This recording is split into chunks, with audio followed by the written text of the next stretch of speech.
shall bring forth a son, and they shall call his name Emmanuel. I'll stop right there. People read that and they say the only definition for a virgin is what? A woman that has not sex. Now, in biblical times, word virgin to a woman who was young. If she was young, like she was like, let's say 18, 19, 20, a young woman in her father's house, she was called a maiden, a virgin. You feel me? Even if she went to go have a husband, she's still a young woman, a virgin. That's the other definition of it. People take that word and they run and say she hasn't slept with a man. Right? Keep going. Is that it on the prophecy? Yes. Okay, now go to Isaiah 7 and 12.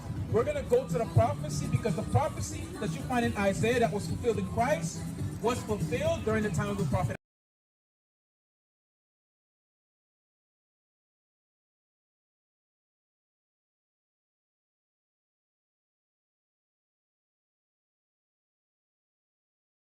Isaiah. Did you know that? Huh? What? The prophecy you see in Matthew, the first chapter, that concerning Christ, happened twice in the Bible. Did you know that? See, I'm glad you came to listen so you can see this perspective. Because most Christians don't understand that there's prophecies that have a dual meaning. Meaning it has a historical context, then it has a messianic context. This is one of those prophecies. Read it, Isaiah 7 and 12. We'll start there. This is the book of the prophet Isaiah, chapter 7 and 12. But Amos said, I will not ask, neither will I tempt the Lord. And he said, hear ye now, O house of David. Verse 10. Moreover, the Lord spake unto Hazael, saying, Ahaz saying, ask thee a sign of the Lord thy God. Ask thee either in the depth or in the height above. Okay, when you read the book of Isaiah, the 8th chapter, right, you have to understand the historical context of what's going on right there. Ahaz, the king of Judah, right? 2 foreign nations were going to go to war with him. One of them being the Syrians and the other one being the northern kingdom of Israel. They were going to come against him and destroy his people, right? So the Most High God is asking the king for a sign. That these think that what they're plotting is not going to occur, right? You can go and read it yourself, you know, you have a Bible yourself, I'm sure. But I'm just going to get to the point of it. Read. But Ahaz said, I will not ask, neither will I tempt the Lord. Okay, let's keep it in context. The sign is to the king of Ahaz, right? He lived hundreds of years before Christ, during the time of Isaiah the prophet. Read. And he said, hear me now, O house of David. It is a small thing for you to worry men. But will ye worry my God also? Therefore, the Lord himself shall give you a sign. Okay, stop right there. Who is this sign supposed to be to? King Ahaz, right? Right? Read. Behold, a virgin shall conceive and bear a son. It says a virgin right there, right? It says a virgin shall conceive and bear a son. Let's see if that's what that's talking about, right? This sign was supposed to be to King Ahaz, right? That some magical woman was supposed to get pregnant and then show him that his enemies was not going to overcome it, right? Read. Behold, a virgin shall conceive and bear a son, and shall call his name Emmanuel. See right there, Emmanuel, right? Read. Butter and honey shall he eat, and he may know to reprove the evil and choose the good. And before the child shall know to reprove the evil and choose the good, the land that thou abhorrest shall be forsaken of both her kings. Okay, the Most High God used the Emmanuel prophecy and said to King Ahaz, okay, before this child grows up, these two kings that are coming against you, they're going to be destroyed. Right? Read. The Lord shall bring upon thee and upon the people and upon thy father's house days that they have not come. For the days of Ephraim departed from Judah, even the king of Assyria. See, those are the two enemies that the king Ahaz was fearing, right? And God has given him a sign in the form of a virgin giving birth to children, that those two enemies will not overcome him. Go to Isaiah 8 and 1. This is the book of Isaiah, chapter 8 and verse 1. Read. Moreover, the Lord said unto me, take thee a great roll, and write it in with a man's pen concerning Morris. What's that word? It's Mahershal al-Hashbaz, right?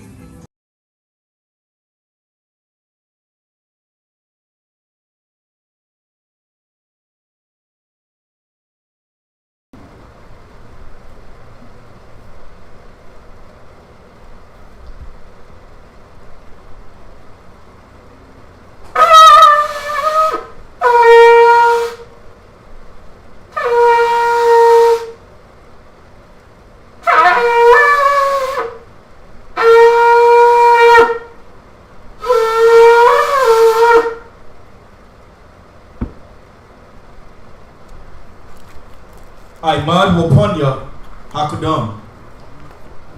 Rise and face the east. Repeat the Adawan Palau, the Lord's Prayer in Hebrew after me. Abanawa, Shabbat Shemayim, Kodash, Haya, Shemka, Yahweh, Malakwavka, Taba'a, Ratazayaka, Haya, Aisha, Baharataza, Ka, Haya, Bashemayim, Natananawa, Lakam, Koyawam, Wasalak Nawa, Kabawaf Nawa, Kasalak Nawa, Kabawaf Nawa, Wala'a, Tabayana. Banasaya one. Abo. Oshai Nawa. Mayan. Rai. Kaya. Leka. Hamalakwa. Wala'ala. Wafa Paraf. La'awalamyam. Bahasham. Hamashiach. Yahushai. Tawara. Tumyad.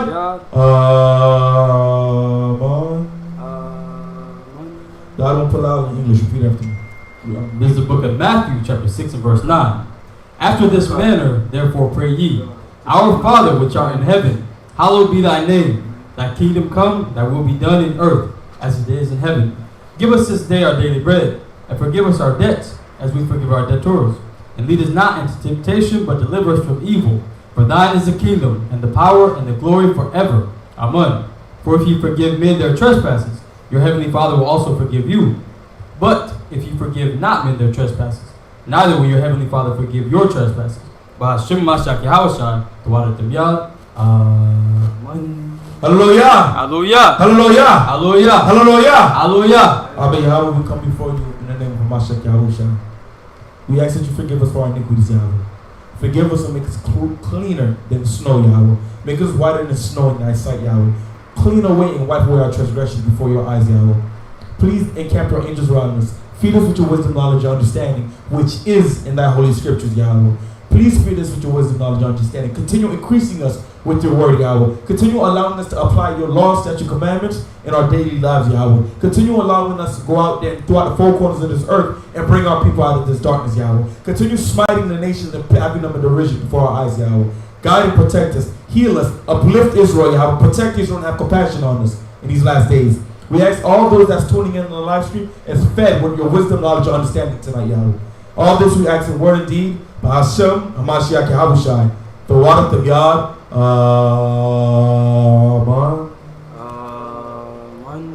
Yeshabia, be seated.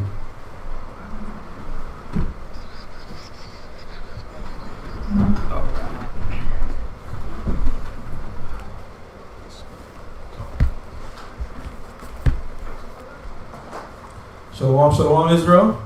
Shalom. Shalom, shalom. All praise be to the power of Abraham, the power of Isaac, and the power of Jacob. For surely his mercy endureth forever. My name is Captain Amawan Bonloya, and I got one next to me, my powerful officer. Officer Akol. Shalom, Israel. The powerful officer Okol. We're going to be the ones hosting tonight's Wisdom Wednesday class. You know, in tonight's class, we're going to be going over the feast days of Israel. The holy days of Israel. Because we know as a nation of people, we've been destroyed. We've been robbed and spoiled as a nation. Because we were robbed and spoiled as a nation, we learned the language of our oppressors. We learned the customs of our oppressors. We learned the holidays, which are evil days, Satan days for our oppressors. We learned everything that we do know, how we react to things, how we think, how we perceive things. We learned it from the so-called white man. We learned it from the Arab. We learned it from the children of Japheth. We learned it from the Ishmaelites. We learned it from the children of Elam. We learn everything that we do, which is evil in the eyes of the Most High, from these other nations. We learned it from these other nations. And it's high time for us to clean ourselves and make ourselves white as snow. It's time for us to cleave onto our heritage. Cleave onto what he's called being an Israelite. Because being an Israelite, as an Israelite, we have a language. We have laws. We have moral laws, civil laws, dietary laws. We have sacrificial laws. Now we don't have a temple because of our disobedience with the Most High. We have proverbs. We have songs. We have records of our kings. We had our Torah, our basic instructions before leaving earth. We had these things, but these things was taken from us because of our disobedience. And tonight we're going to go over the feast days that the Most High gave us. We're going to go over the holy days which the Heavenly Father gave us. Because we know in this captivity, we're taught, a 350-pound white man is coming down the chimney. He may kidnap your dog. He may eat the cookies. We're taught a 2-inch tall man in a green suit is coming on St. Patrick's Day to deliver you bitcoins and gold. This is what we're taught in the society. And we need to clean it from our mind. We need to cast it down. Us as the prophets of the Most High, it's our job to overtake the laws of the Most High to you. It's our job to direct you. It's our job to take away the reproach from Israel. Because our pastors are not teaching us our reproach. They're not telling us why we're in this captivity. Why we're in this situation. Why are we so jacked up as a nation of people? Why are our daughters so rebellious? Why do our men refuse to stand up? Because we've been led astray. We've destroyed ourselves as a people. Let's open up Colossians 3:17. The book of Colossians chapter 3 and verse 17. And whatsoever ye do in word or deed, right, do all in the name of the Adawan Yahweh Shai. Everything we say tonight, we're going to prove it through the spirit of Hamashiach Yahweh Shai, who the world ignorantly called Jesus Christ. Everything we say, we're going to go through the words of the Most High. Read. Giving thanks to doing what? Giving thanks. Giving thanks, glory, authority, and respect to who? To Yahweh. To the Most High Power who sits on the throne. Read. And the Father by him. And the Father by him. We're going to give thanks to the power, and we're going to give thanks to the Heavenly Father. We're going to give honor and respect to Yahweh Shai, who is the King of Israel, and only King of Israel. We're going to do this tonight, because it's high time for us to relearn ourselves. We sold ourselves for naught. We're the ones who did this to ourselves. We destroyed ourselves as a nation of people, because we refused to keep the commandments of the Most High. And it's high time for us to come back. When is the perfect time? Some brothers are debating, should we or should we not keep the law? Last time we checked through the scriptures, we went into this captivity because we didn't want to keep the laws. Yep. So how are we going to come back to the Most High and not keep the law, statute, commandments? Give me Isaiah 52. Start from verse 2. Everybody say come when you get Isaiah 52. Come. In 2021, we in this captivity for so long. We've been oppressed since what? 330 BC, around 330 BC, under the hands of the Greeks, under the so-called white man. If we didn't get it then, when are we going to get it? We're going to get it now, when we're going to get it. We must keep the commandments. We must come back to the Most High. We need to proclaim the feast days. The Most High is not going to tell you, yo, make my Sabbaths happen. He's not going to whisper to you at night and tell you this. Right. The instruction is here in the Bible. The Most High wants to make, he gave us an instruction, he needs us to make it happen. The instruction is right here. Nothing is left for private interpretation. It's right here, the instruction is right here with us. Go ahead and read that. The book of Isaiah chapter 52 and verse 2. Shake thyself from the dust. What did the Most High say? Shake thyself from the dust. It's time to do what? Shake thyself from the dust. The God of Israel says it's time to shake yourself from the dust. It's time to get up. We've been in a lower state for too long. It's time for us to rise up as a nation. Read. Arise. What did he say? Arise. What did we say? Arise. This is why we say Kum Yashar. Rise, Prince of Power, or Princesses of Power. It's time for us to rise as a people. Read. And sit down, O Jerusalem. Right. Loose thyself from the bands of thy neck. Read. O captive daughter of Zion. So what is he referring to? What is he referring to? Because we was in this captivity, we didn't know why we was getting punished. I remember, in the world, me personally, I used to sit in my room, I used to think like, why is life so hard? Why do my family have to go through the things they go through? Some of our people, we could attest to this. We could share the same testimony. Why do we have to keep working 9 to 5 for barely $600 a week? barely $200-300 a week. Why is the northern kingdom being put in detention centers at the border? And they were here first. Why are these things happening? The Most High is going to give us the laws back. He's going to give us our heritage back so we can take off the yoke, so we can put off the reproach. Read. Verse 3. For thus saith Yahweh, Thus saith the Most High power. Read. ye have sold yourselves for naught. What did he say? Ye have sold yourselves for naught. What does it mean when you sell yourself for naught? What does that mean? We're in class. I see a lot of familiar faces that been in class with me last Wednesday, or the week before last week, the week before that, and the week before that. So you know I'm going to ask questions. Make sure everybody's edified. Read that again. For ye have sold yourselves for naught. He said you sold yourselves for naught. What does that mean?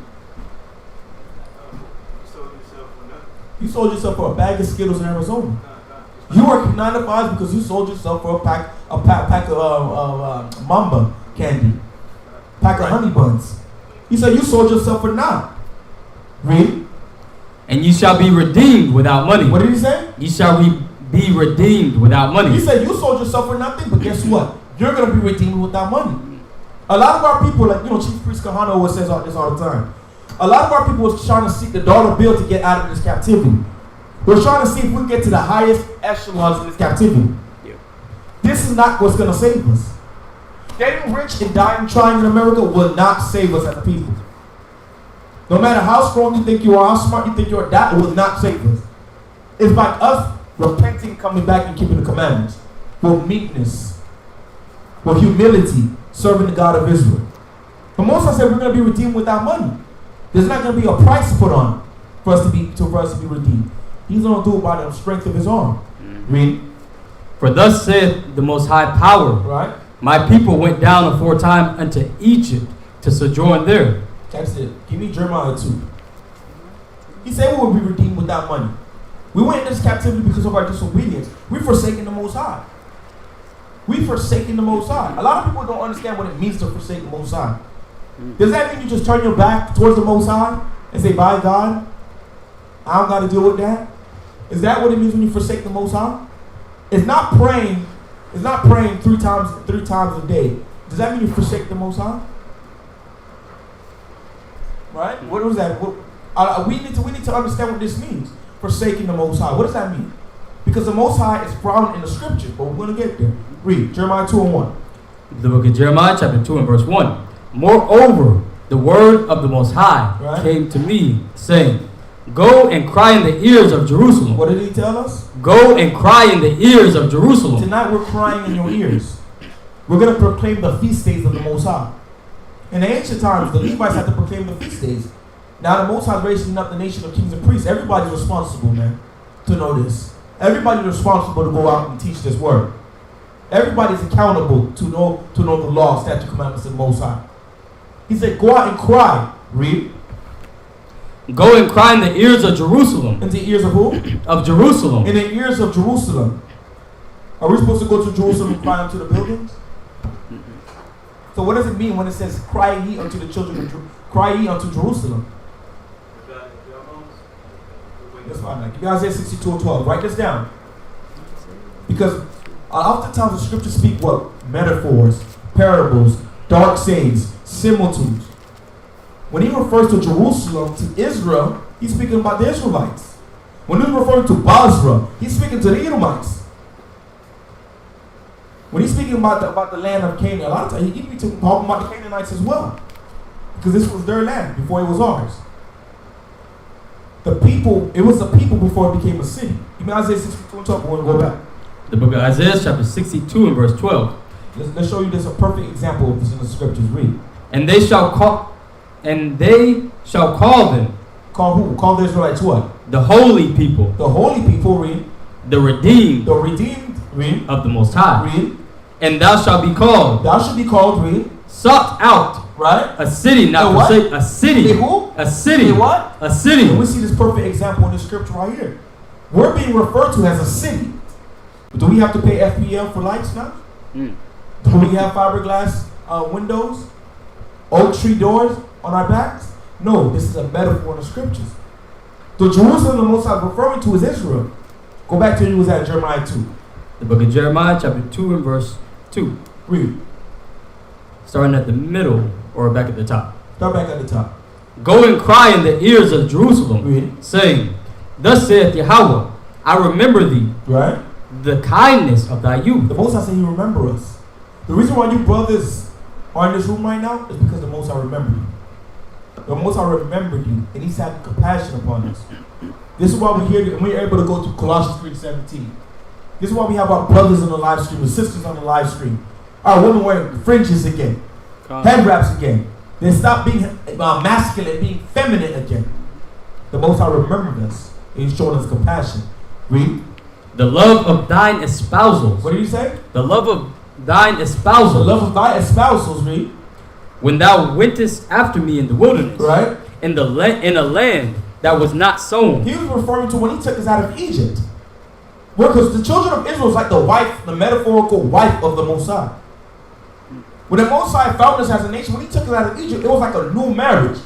You know when you brothers, you can relate to this because we have brothers in the room. When you just meet a sister and you courting and you dealing with Esther, you just married this woman. It's like a whole explosion of fire, right? This is what the Most High is referring to. When Israel just came out of Egypt, we're listening to Him. He just redeemed us. He's keeping His word to Abraham. He said he's reflecting about when He did that. Read. Verse 3. Israel was holiness. We was what? Israel was holiness. Because at one point we was holiness in the eyes of the Most High. We didn't have to fight anybody to keep the commandments. Well, if they did fight us, they'll be put to death a lot of times. They'll be burned, stoned. We already know the breakdown for that. We didn't really have to fight our brothers to be masculine. We didn't have to fight our brothers to wear their beard. We didn't have to tell brothers, yo, how can you shave off your beard for work? We didn't have to go through this. At one point we was holiness in the eyes of the Most High. Read. Unto the Most High, Read. and the first fruits of His increase. We was the best. Read. All that devour Him shall offend. Right? Evil shall come upon them. Because at one point He defended us. If the so-called white men understood that the Most High was with us, if the Most High was with us, do you think the white men will be slamming our Judite brothers, Levite brothers, Issacharite, Ephraimite brothers on the floor of the concrete like that? Because He knows the Most High will raise up a man like David to go chase him up the mountains again. He knows the Most High will raise up a man like Samson to go beat them down in their uniforms. Because He knows that the Most High is not with us right now. He understands that the God of Israel is not with us right now because of our disobedience. Read. Evil shall come upon them, saith the Most High. Hear ye the word of the Most High. What did He say? Hear ye the word of the Most High. The Most High said, listen to these words. Pay attention. Read. O house of Jacob, O house of Jacob. Read. and all the families of the house of Israel. Read. Thus saith Yahweh, What did the Most High say? what iniquity have your fathers found in me? He's asking a question. He said, the way you treat me so dirty, what did I do wrong to you? What did I do so wrong to you that you're treating me this way? You don't want to keep the Sabbath day. You don't want to convocate. You don't want to keep the new moons. You don't want to wear your fringes. You want to eat pork. You don't want to believe in Yahweh Shah, who I sent for you to reconcile to me.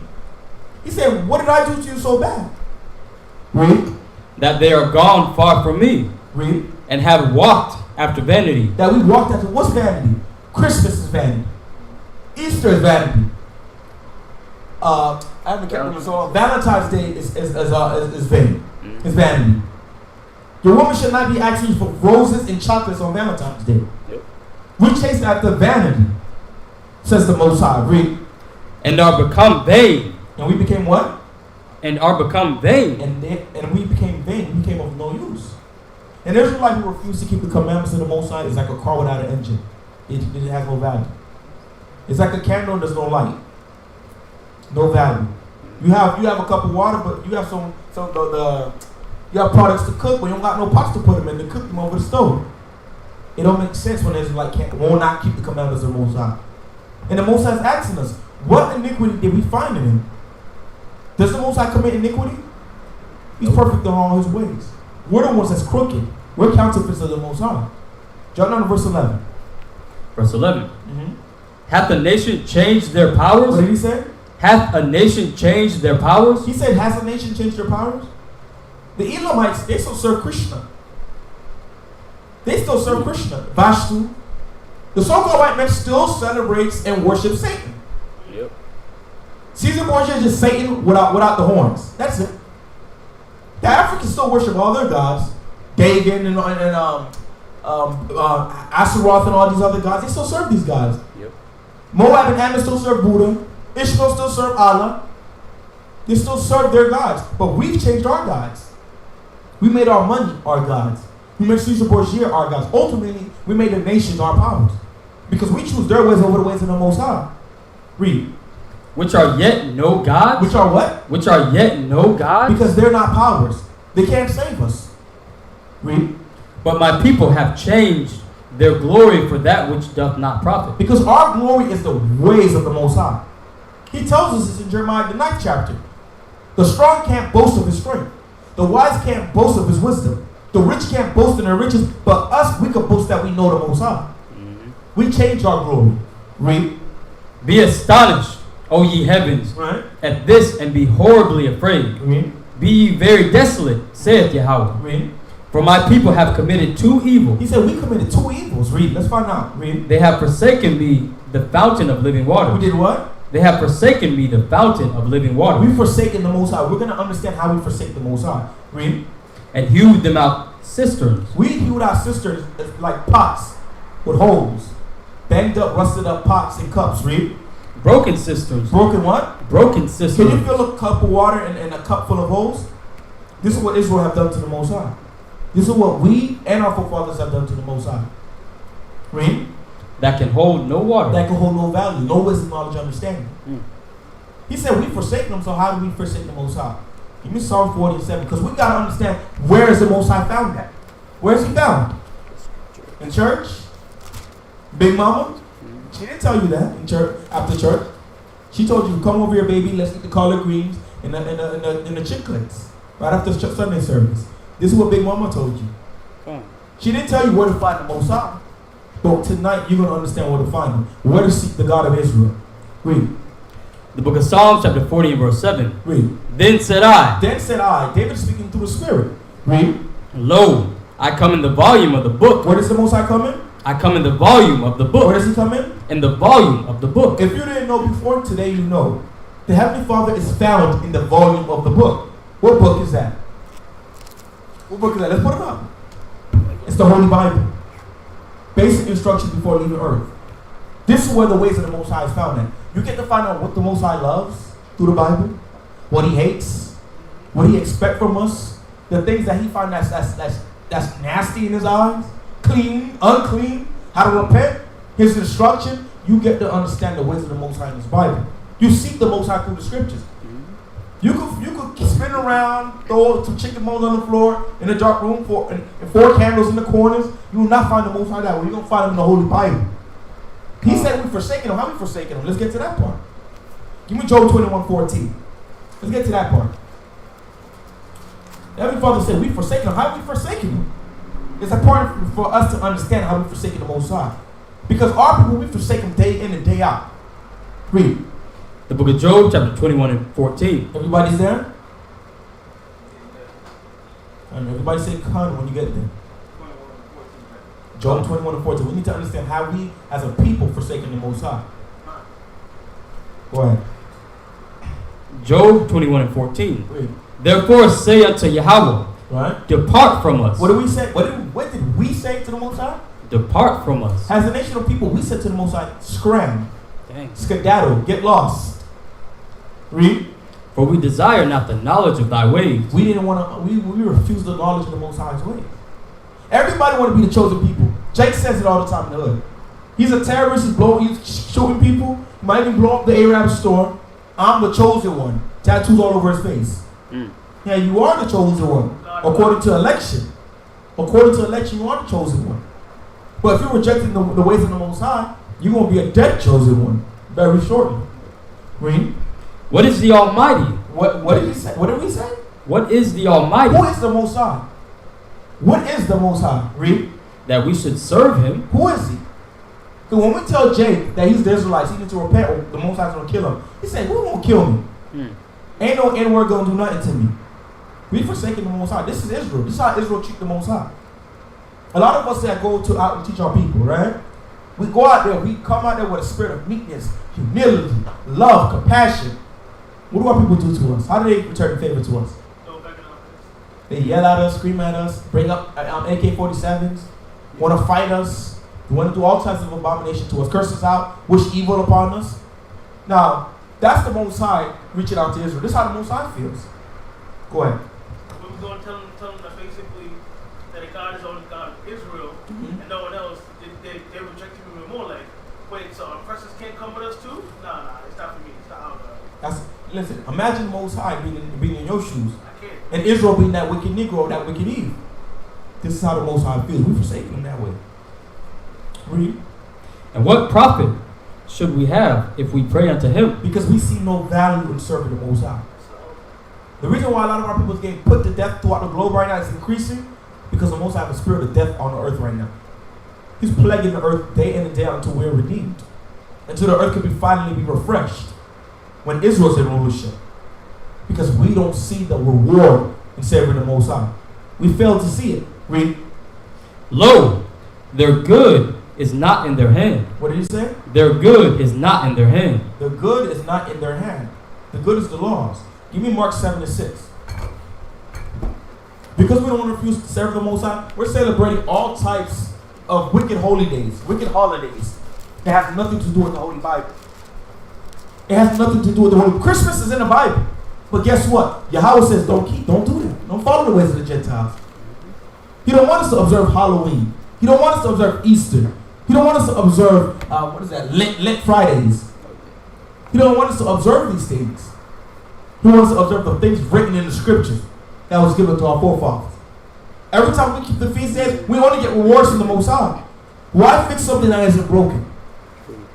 All these feast days that's given to us by the so-called white man in these other nations is all goes back to idolatry, homosexuality, wickedness, evil, Satan. But our holy days, they all stem back from what? Glory, honor, respect, us getting the victory over our enemies. Let's go ahead and read that. Mark 7-6. The book of Mark, chapter 7, verse 6. He answered and said unto them, What did he say unto them? Woe hath Isaiah prophesied of you, hypocrites. Unto you who what? Prophesied, let me read that again. Well hath Isaiah prophesied of you. He said, Isaiah said a powerful thing right here. This is what he's saying. Isaiah says Isaiah. Read. Hypocrites. What do you call them? Hypocrites. Our people are hypocrites. A lot of our people, especially these pastors, these terrorists, they know Christmas is evil. They know that's not Christ's born day, Yahweh's born day. Mm-hmm. They know that. They know Halloween is evil. It stands for wickednesses of Satan. They know that. But they want to turn it to Holy Week. Holy Night. Where's that in the Bible? When was this given to us as an instruction? Actually, the Heavenly Father tells us when he says something crooked, nobody can make that straight. Read. This people honoreth me, hypocrites, as it is written. Read. This people honoreth me with their lips, right? But their heart, but their mind, read, is far from me. Our mind is far from the Most High.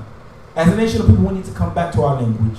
We need to come back to our holy days. We need to come back to our customs, our laws. Read.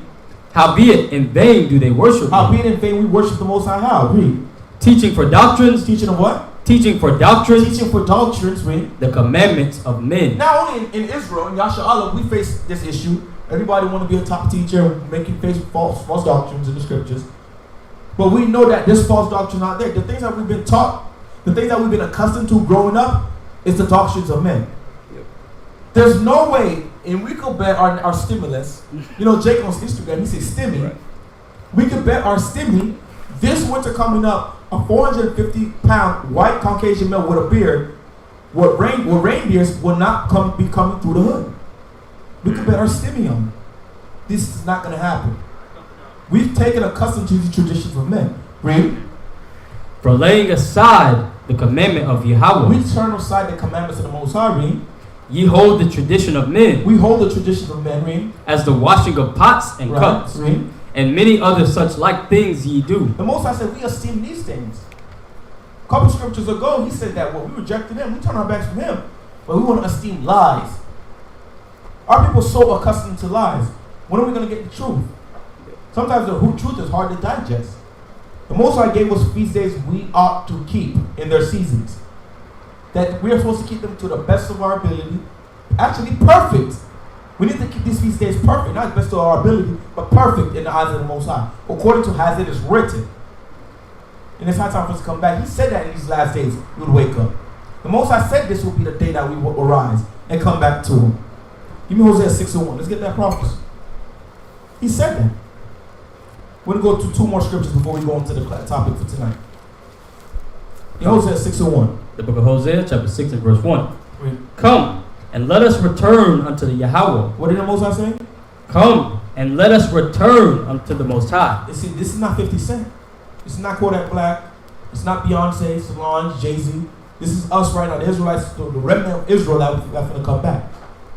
In these last days, we're going to say, come, let us return unto the Most High. Read.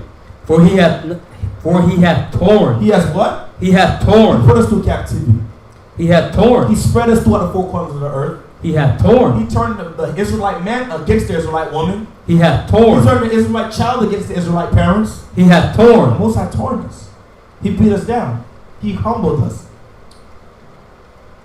Read. And he will heal us. And He will what? He will heal He will us. give us back our laws, our customs. Read. He hath smitten. He has what? He hath He's smitten. smitten us, read. And he will bind us up. And He will do what? And he will bind us And up. the Most High is the same one that's going to heal us. He's the same one that's going to restore us. He put us in this predicament because of our iniquity. By us obeying Him, He will take us out. Read. After 2 days. After what? After 2 days. After 2 days. These days are significant. 1,000 years. From 0 to 1,000, 1 day. 1,000 to 2,000, 2 days. Read. Will he revive us? Right. In the 3rd day. And in the 3rd day, He will. we're in this 3rd day. We're past 2,000. We're 21 years into this 3rd day. And this 3rd day, read. He will raise us up. He will do what? He will raise us He up. will do what? Raise us up. The Most High said we're going to stand up in that 3rd day. We're going to proclaim the holy days of the Most High. We're going to say to hell with Thanksgiving. We're going to stop cleaving onto the so-called white man. We're going to stop cleaving onto these nations. We're going to proclaim the Sabbath day. And we're going to be happy to do it. He was going to raise us up in the 3rd day. Read. And shall live in his sight. And He said that we're going to live in His sight. We're going to go back into that land, into the land of Israel storming, when the saints go marching in on that 3rd day. We're living in the time of our salvation. We're living in a time where we need to throw away the traditions of men. We need to cast it away from us. And we need to rejoice on this 3rd day. This time period that we're in, we need to rejoice in it. Because Yahweh made it. He prophesies that it will come back. Give me Psalms. Give me Psalm 118, verse 24, before we go into the class. Psalms 118, verse 24. We need to rejoice.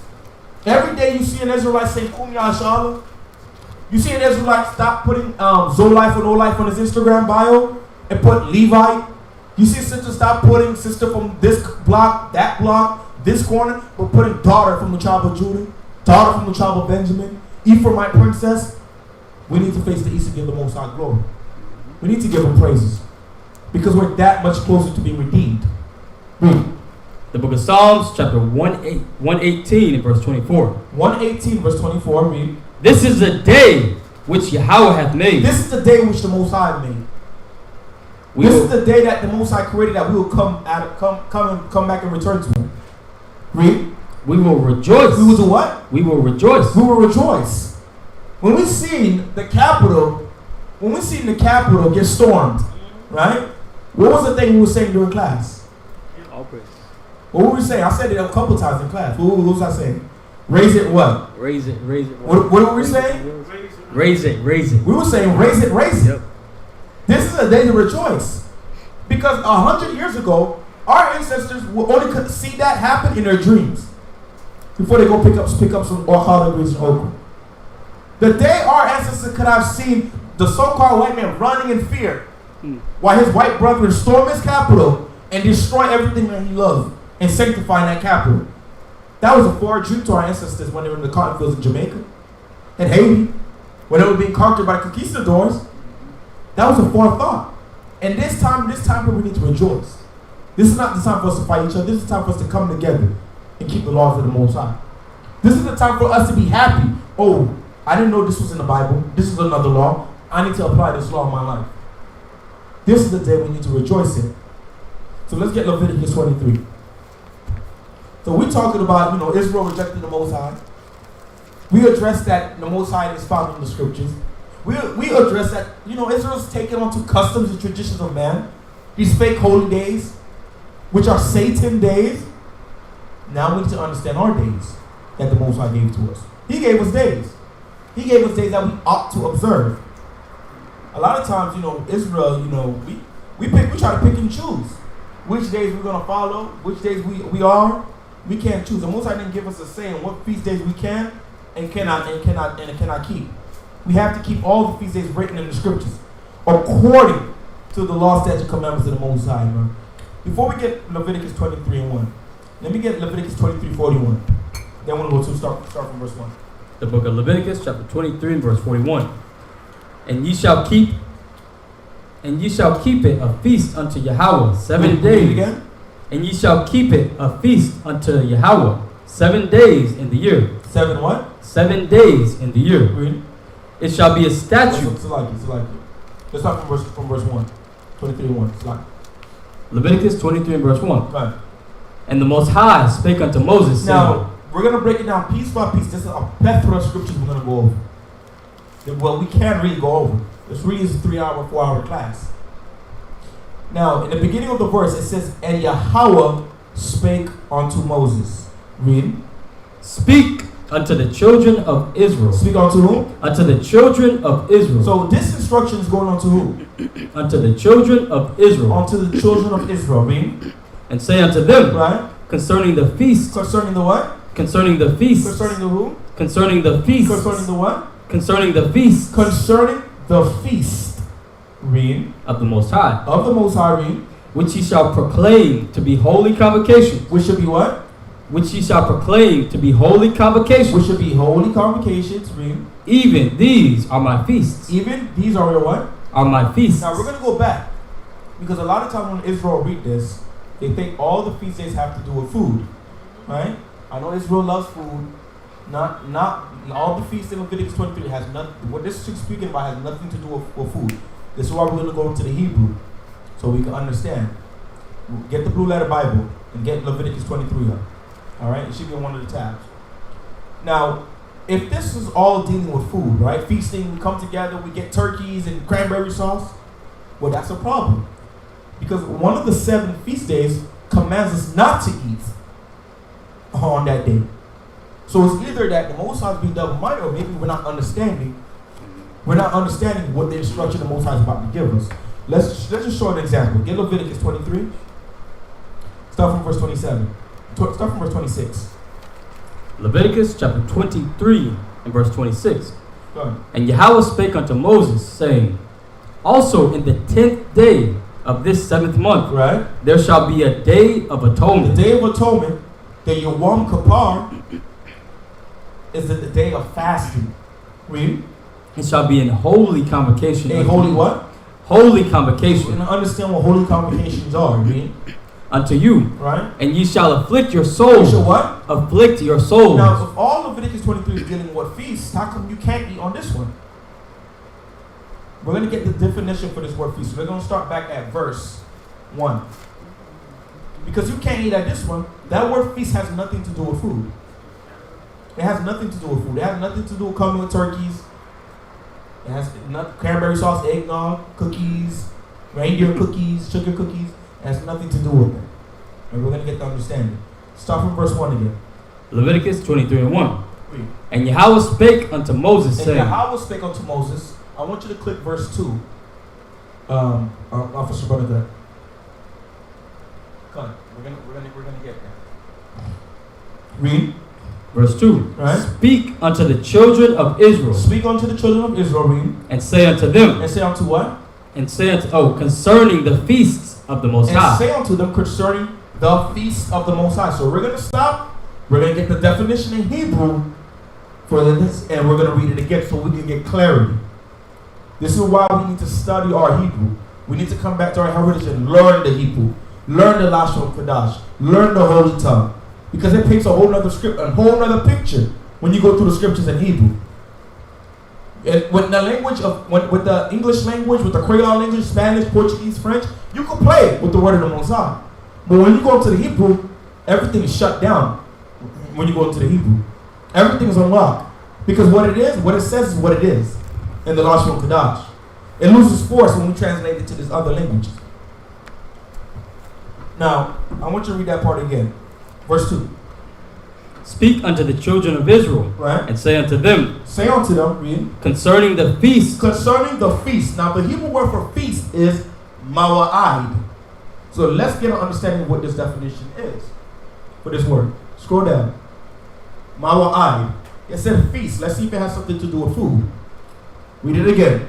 Concerning the feast. Concerning the mawa'id, which is appointed place, concerning the appointed time, concerning meeting, concerning appointed time. This is one of my favorite ones. Tent of meeting. This is an appointed place that we need to gather to.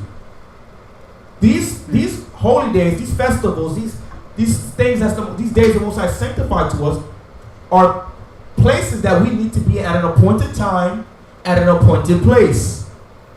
Continue reading. You go back from this word. Continue reading. Concerning the feast. Concerning the appointed place, the appointed time, the appointed tent. Read. Of the Most High. Of the Most High. Read. Which ye shall proclaim Right. to be holy. To be what? To be holy. Now let's get the definition for holy. Because we're going to go into the Hebrew. Everybody follow along with your blue letter Bible or pay attention to the screen or play it back when the class is done. Now the Hebrew word for holy, let's go back up, is Kodash. Kodash or Kodesh. Kodesh in the modern Hebrew. Kodash in the Lashon Kodash. Let's find out what it is. These appointed place, appointed time, appointed tent is an apartness, holiness, sacredness, separateness, right? Of places, things, set apartness. So this is a separate place that we're going to meet up at. This is a separate time, a separate tent. This is not ordinary events or ordinary place you could go to keep these things, these feasts. Let's move on to the next. Let's read that again. Which ye shall proclaim to be holy Holy, convocations. separate convocations, right? Let's get the word convocation. Let's go down a little bit. The word for convocation is makorah. Makorah, right? Or mikra in a modern Hebrew. Makorah. So let's get an understanding for holy, a separate makorah, which is convocation in English. It's a convocation, convoking, reading. Pay attention to this. Reading, a calling together. So based on what we're reading so far, can somebody keep this inside their own home?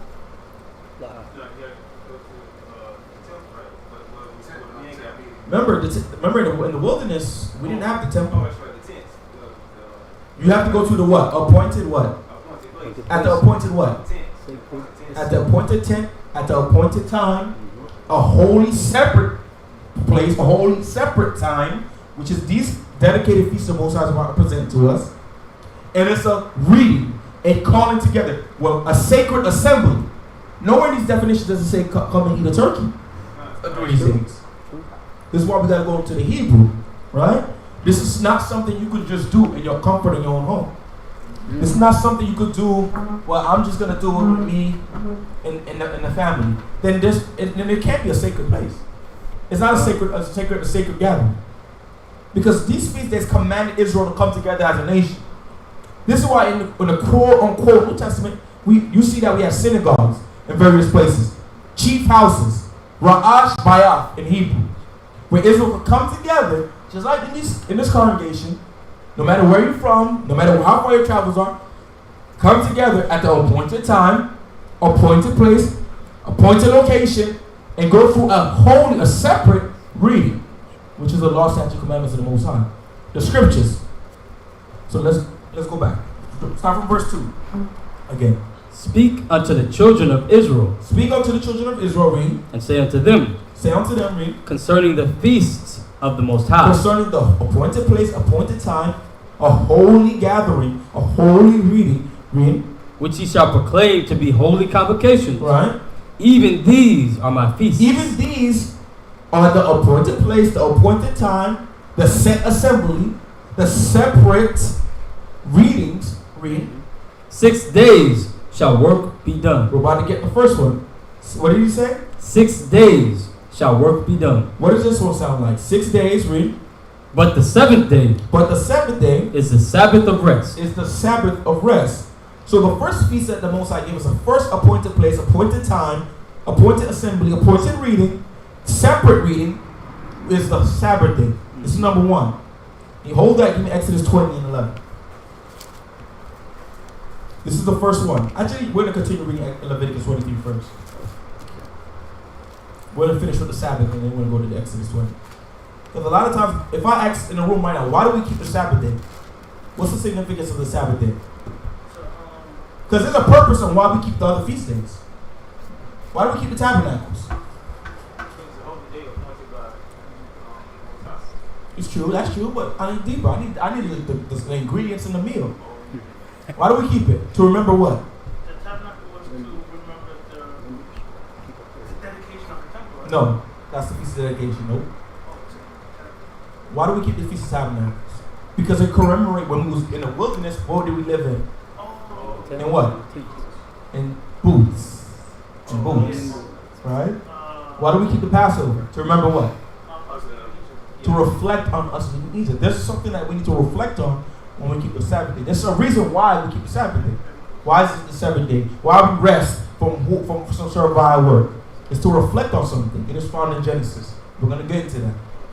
Read. The book of Leviticus, chapter You can take that down for now. Huh? You can take that down for now, officer. Read. Leviticus 23 and 3. 3. 6 days shall work be done. 6 days shall work be done, which is from Sunday all the way to Friday afternoon before sundown. Read. But the seventh day But the seventh day from Friday sundown to Saturday sundown. Read. is the Sabbath of rest. Is a what? Sabbath of rest. It's the Sabbath of rest. It's the time when you rest from all your work, all your dealings. And we're going to go through some of the things that you're resting from. Because this is an appointed time, an appointed feast, an appointed gathering, a separate assembly, a reading that we're supposed to be refreshed from all the things that we was doing before the Sabbath day. The Sabbath day is like our refresher. It's like our personal time with the Heavenly Father. And we're going to understand why we keep the Sabbath day. Why we reflect on the Sabbath day. Give me Exodus 20 and 11. Let's find out why. The book of Exodus, chapter 20 and verse 11. For 6 days. For in 6 days, read. For in 6 days Yahweh made heaven and earth. For in 6 days, and then when you go back to Genesis, it's Elohim, or Elohim, the powers. They made heaven and earth. Read. And all that in them is. And all that in them is. Everything that we see and know it. The Elohim or Elohim in Hebrew. Ancient and modern Hebrew. Created everything we see and know. Read. And rested the seventh day. But they did what? Rested the seventh day. They rested the seventh day. So let's get this account. Get Genesis 2 and 1. There's a reason why we have to rest from all our doings. Because the Elohim and Elohim, they rested from doing the work the Most High gave to them. But we're going to get to that part. The same way they rested from their employer, their boss, which is the Heavenly Father, God Yahweh, that sits on the throne and reigns forever and ever. The same way Yahweh and the angels rested from the work Yahweh gave to them, is the same way we got to rest from our boss. We got to rest from our own thing. We got to rest from what? From cooking undefiled on the Sabbath day. We got to rest from trying to make a quick buck on the Sabbath day. Because they rested. And that's supposed to make us remember. Yo, they had their rest and they're greater than us. We have to rest too. Let's get that. Genesis 2 and 1. Genesis 2 and 1. Thus the heavens and earth were finished. Thus was the heaven and earth finished, read. And all the host of them. And all the hosts, everything that we see and know, read. And on the seventh day. And on the what? On the seventh day. And on the seventh day, the Friday sundown and the Saturday sundown, read. The powers ended his work. The powers, which is the Elohim, the Elohim. When you go into Hebrew, let's just get that as well. And keep this Bible short. Try your best to keep the chat scrolled down if anybody have any questions as well. Let's get that in the Hebrew. We'll get this word in the Hebrew. Let's get this word in the Hebrew. Because we say Elohim, Elohim. The crowd may not know what I'm referring to. So we're going to get that in Genesis 2. Genesis 2 and 2. So everybody can follow along and understand what we're doing. And why we're saying what we're saying. Because I don't want nobody having no 30-minute video, wasting their time, saying Captain on One gone crazy. See, he's doing this because of witchcraft. And stuff. He's already so-called Haitian. They're doing voodoo and LOC. No, everything we say, we're going to prove it without a shadow of a doubt in the Holy Bible. Let's get Genesis 2 and 2. We're going to get the word God in the Hebrew. Elohim or Elohim. Are you there? You're getting the blue letter, correct? Rozo. Barber's come switch officer benefit. Let's get Genesis 2 and 2.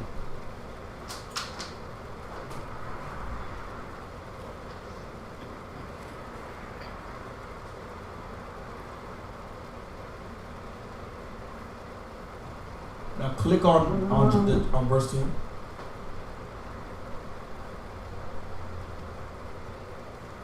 Now let's go. Not yet. Now when we see this word, it's not Yahweh, the Yahweh who sits on the throne.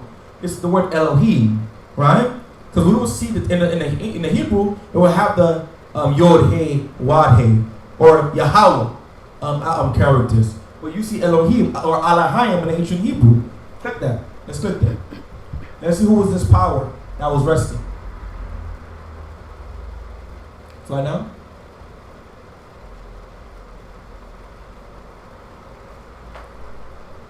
In this context, it's rulers, judges, divine ones, angels, gods. This is the same word that you see in Psalms 82 and 6 where the Most High call us gods. We're Elohim. We're Elohim. In 2 Corinthians 4 and 4, that word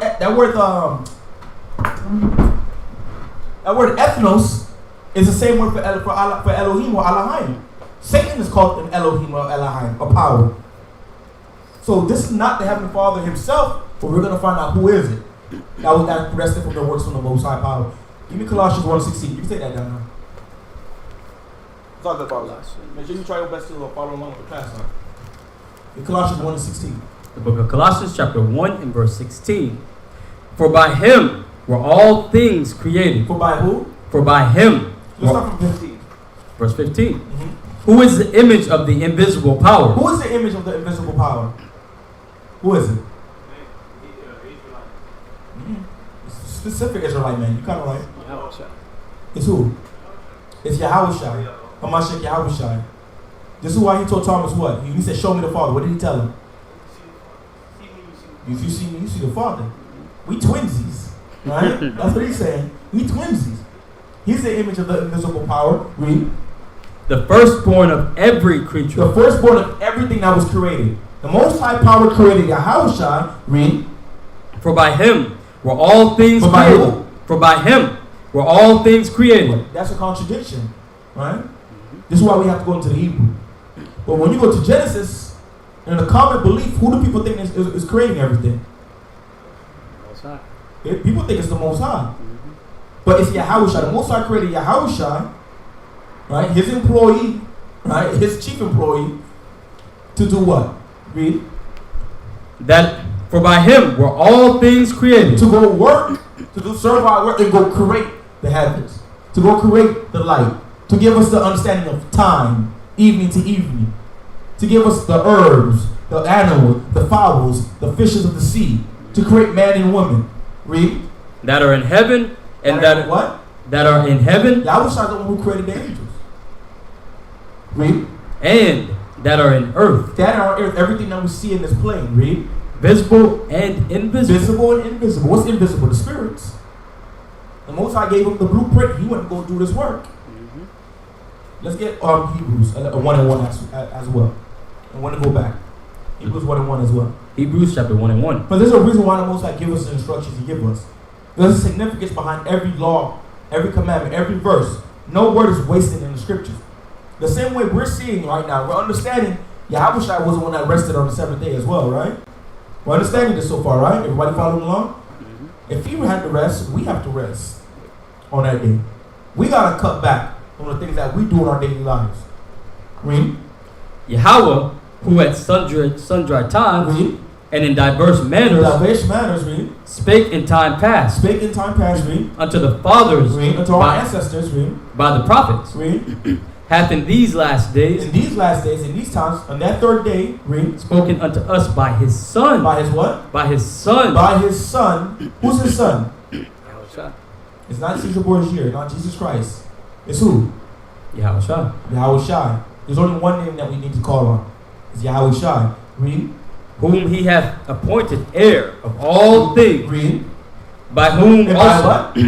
Whom he hath appointed heir of all things. Right. Read. By whom By also. whom also, read, He made the world. that he made the worlds, everything that we see. Right? That sound like a rap. Worlds. So Yahweh Shai and the angels are the ones who rested from this work. Yahweh Shai rested, so we have to rest. Our Sabbath was to reflect the creation. Let's go back. Let's get 1 Samuel 15. Before we get there. 1 Samuel 15:22. There's a point I want to bring up.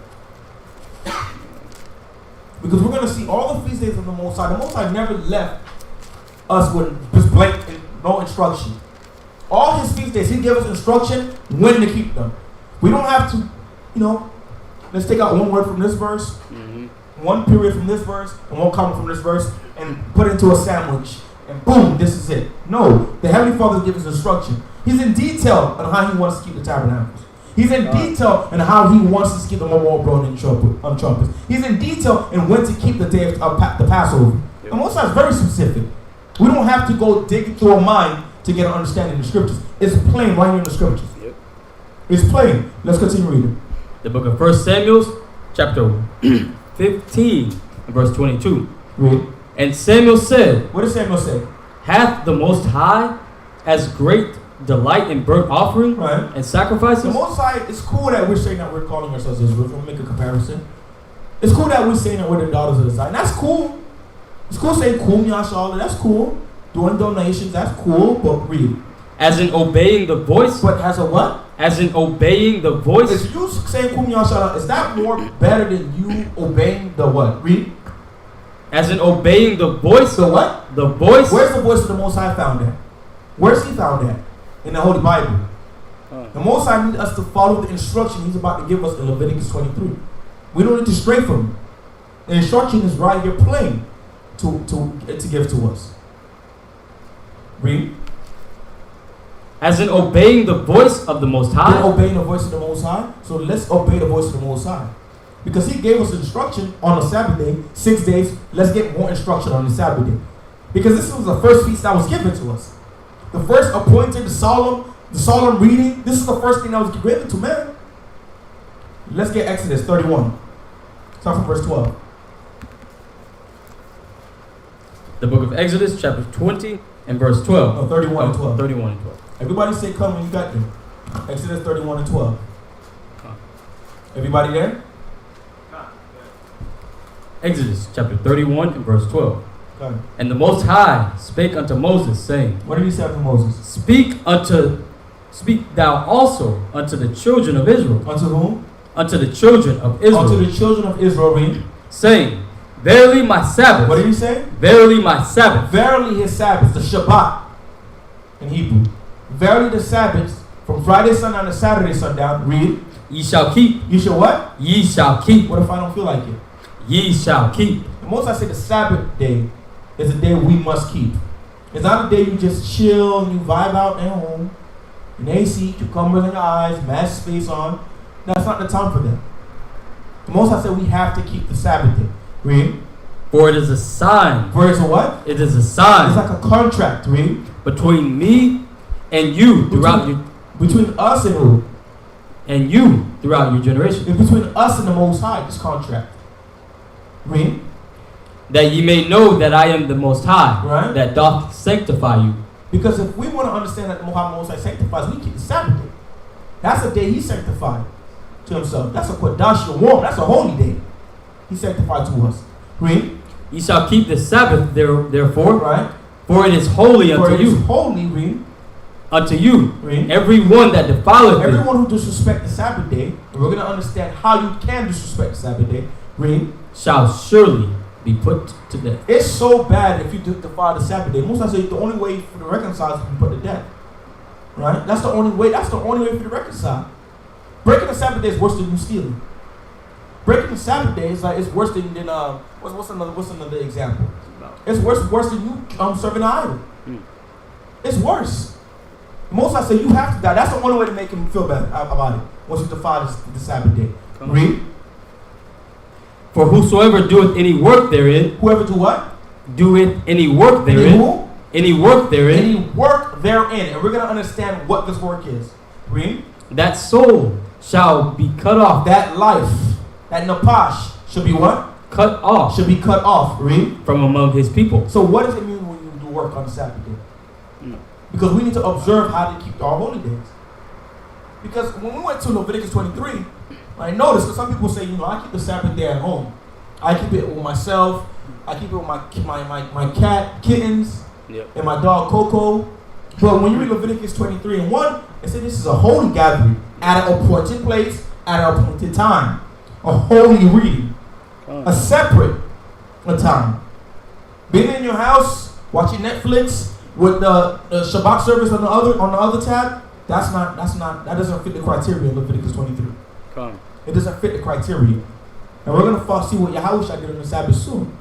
But first he said, don't do any work on the Sabbath day. Let's get Jeremiah. Get Jeremiah 17:22.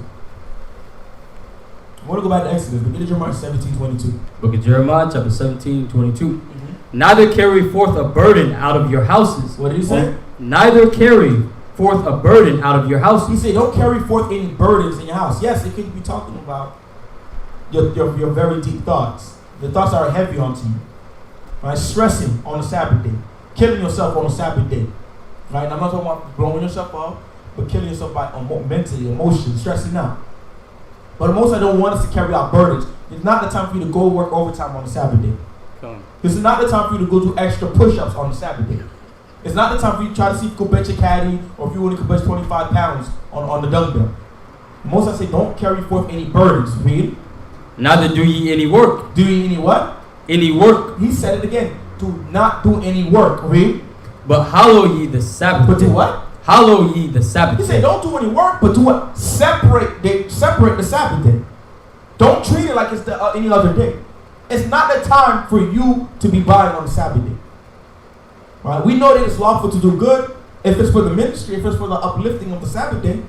Right? If you're in a sticky situation, car break down on the I-95, but you need to get towing or you're going to pass out because of heat stroke, it's well to do good on the Sabbath day. Yahweh shall give us the instruction in Matthew 12.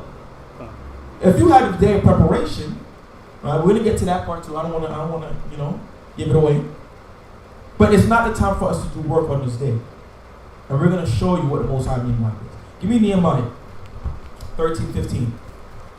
Not only does he not want us to do work, we can't do manual labor, survive work for exchange for money. But we can't even bring things into the store. Bring things to even display to buy for people to buy on Sabbath day. Sometimes, a lot of times our brothers, or Israelites, or let's say Israel, because Israel does this. On the Sabbath day is the time when brothers feel like they got to bring in merchandise on the Sabbath day. That's not the time. According to the scriptures, that's not the time for that. It's a separate place thing, a separate day, at a separate time, at a point in season. Man. The Sabbath is not the time for you to be bringing clothes, bringing jewels, bringing paintings to be sold. That's not the time for that. You don't even want to have it just displayed there with the price tag on there. You're going to throw off the whole spirit of the Sabbath day. It's not even separate no more. Instead of people worrying about the separate reading, the holy reading, they're worried about, damn, I hope Brother Gobart won't buy that shirt before I get it after Sabbath day. Yep. You throw off the whole spirit of the Sabbath day. Get Nehemiah. Nehemiah chapter 13 and verse 15. And we're going to explain why we say what we said. How we say what we said. Remember, we're still on Sabbath day. That's only number one of the feast days. We're going to get the rest. We're going to get the rest. Most I say, man should not live by bread alone, but what? Every word that proceeded out of the mouth of the Heavenly Father. So we're going to eat this bread, we're going to enjoy the word of the Most High, and we're going to esteem our holy days. Read. Verse 15. Mm-hmm. In those days saw I in Judah some treading wine presses. In Judah, which is Judah, Benjamin, and Levi. It's not just Judah. Some brothers always want to put the blame on Judah. It's not only Judah. Levi was going off. Benjamin was going off. Read. Some treading wine presses. Some doing what? Treading wine presses. So what is treading wine presses? What does that mean? They were doing what? Work. Burdens. Let's see. Let's continue. Read. Treading wine presses on the Sabbath, All right. and bringing in sheaves, and lading at donkeys, Mm-hmm. as also wine, Mm-hmm. grapes and figs. So brothers were picking, brothers were making wine, yan, so they could get lit. Remember the Most High said, don't work, don't bring no burdens out. But let's continue reading. Read. And all manner of burdens, Read. which they brought unto Jerusalem. Which not only were they doing work, they were bringing it into Jerusalem. A lot of times brothers want to bring in merchandise into Jerusalem amongst the people. Let's continue reading. Unto Jerusalem on the Sabbath day. On the what? On the Sabbath day. On the Sabbath day, read. And I testified against them. And what did he do? Testified against them. Somebody was rebuking them. In the day wherein they sold victuals. Read. There dwelt men of Tyre, also therein, which brought fish and all manner of ware, Not only was it the Israelites, but it was the heathens as well. Read. and sold on the Sabbath unto the children. What did they do? And sold on the Sabbath. Not only were they doing work, not only were they carrying out burdens, but they were selling on the Sabbath day. We cannot sell on the Sabbath day. Read. Unto the children of Judah, Read. and in Jerusalem. Read. Then I contended with the nobles of Judah. What did he do? Contended with the nobles of Judah, Read. and said unto them, What did he say unto them? What evil thing? What did he say? What evil thing? So, brother, I can't bring beads on the Sabbath day to display. What evil thing? Brother, I can't sell public sandwiches in front of the school on the Sabbath day. What evil thing? Brother, come on, brother. My hoodie is nice. It's Gucci. You tell me I can't hang it up on the wall during the Sabbath day? Read it again. What evil thing? It's evil. Because that's not the time for that. There's a time and place for everything, and we're going to understand the time and place for this. Read.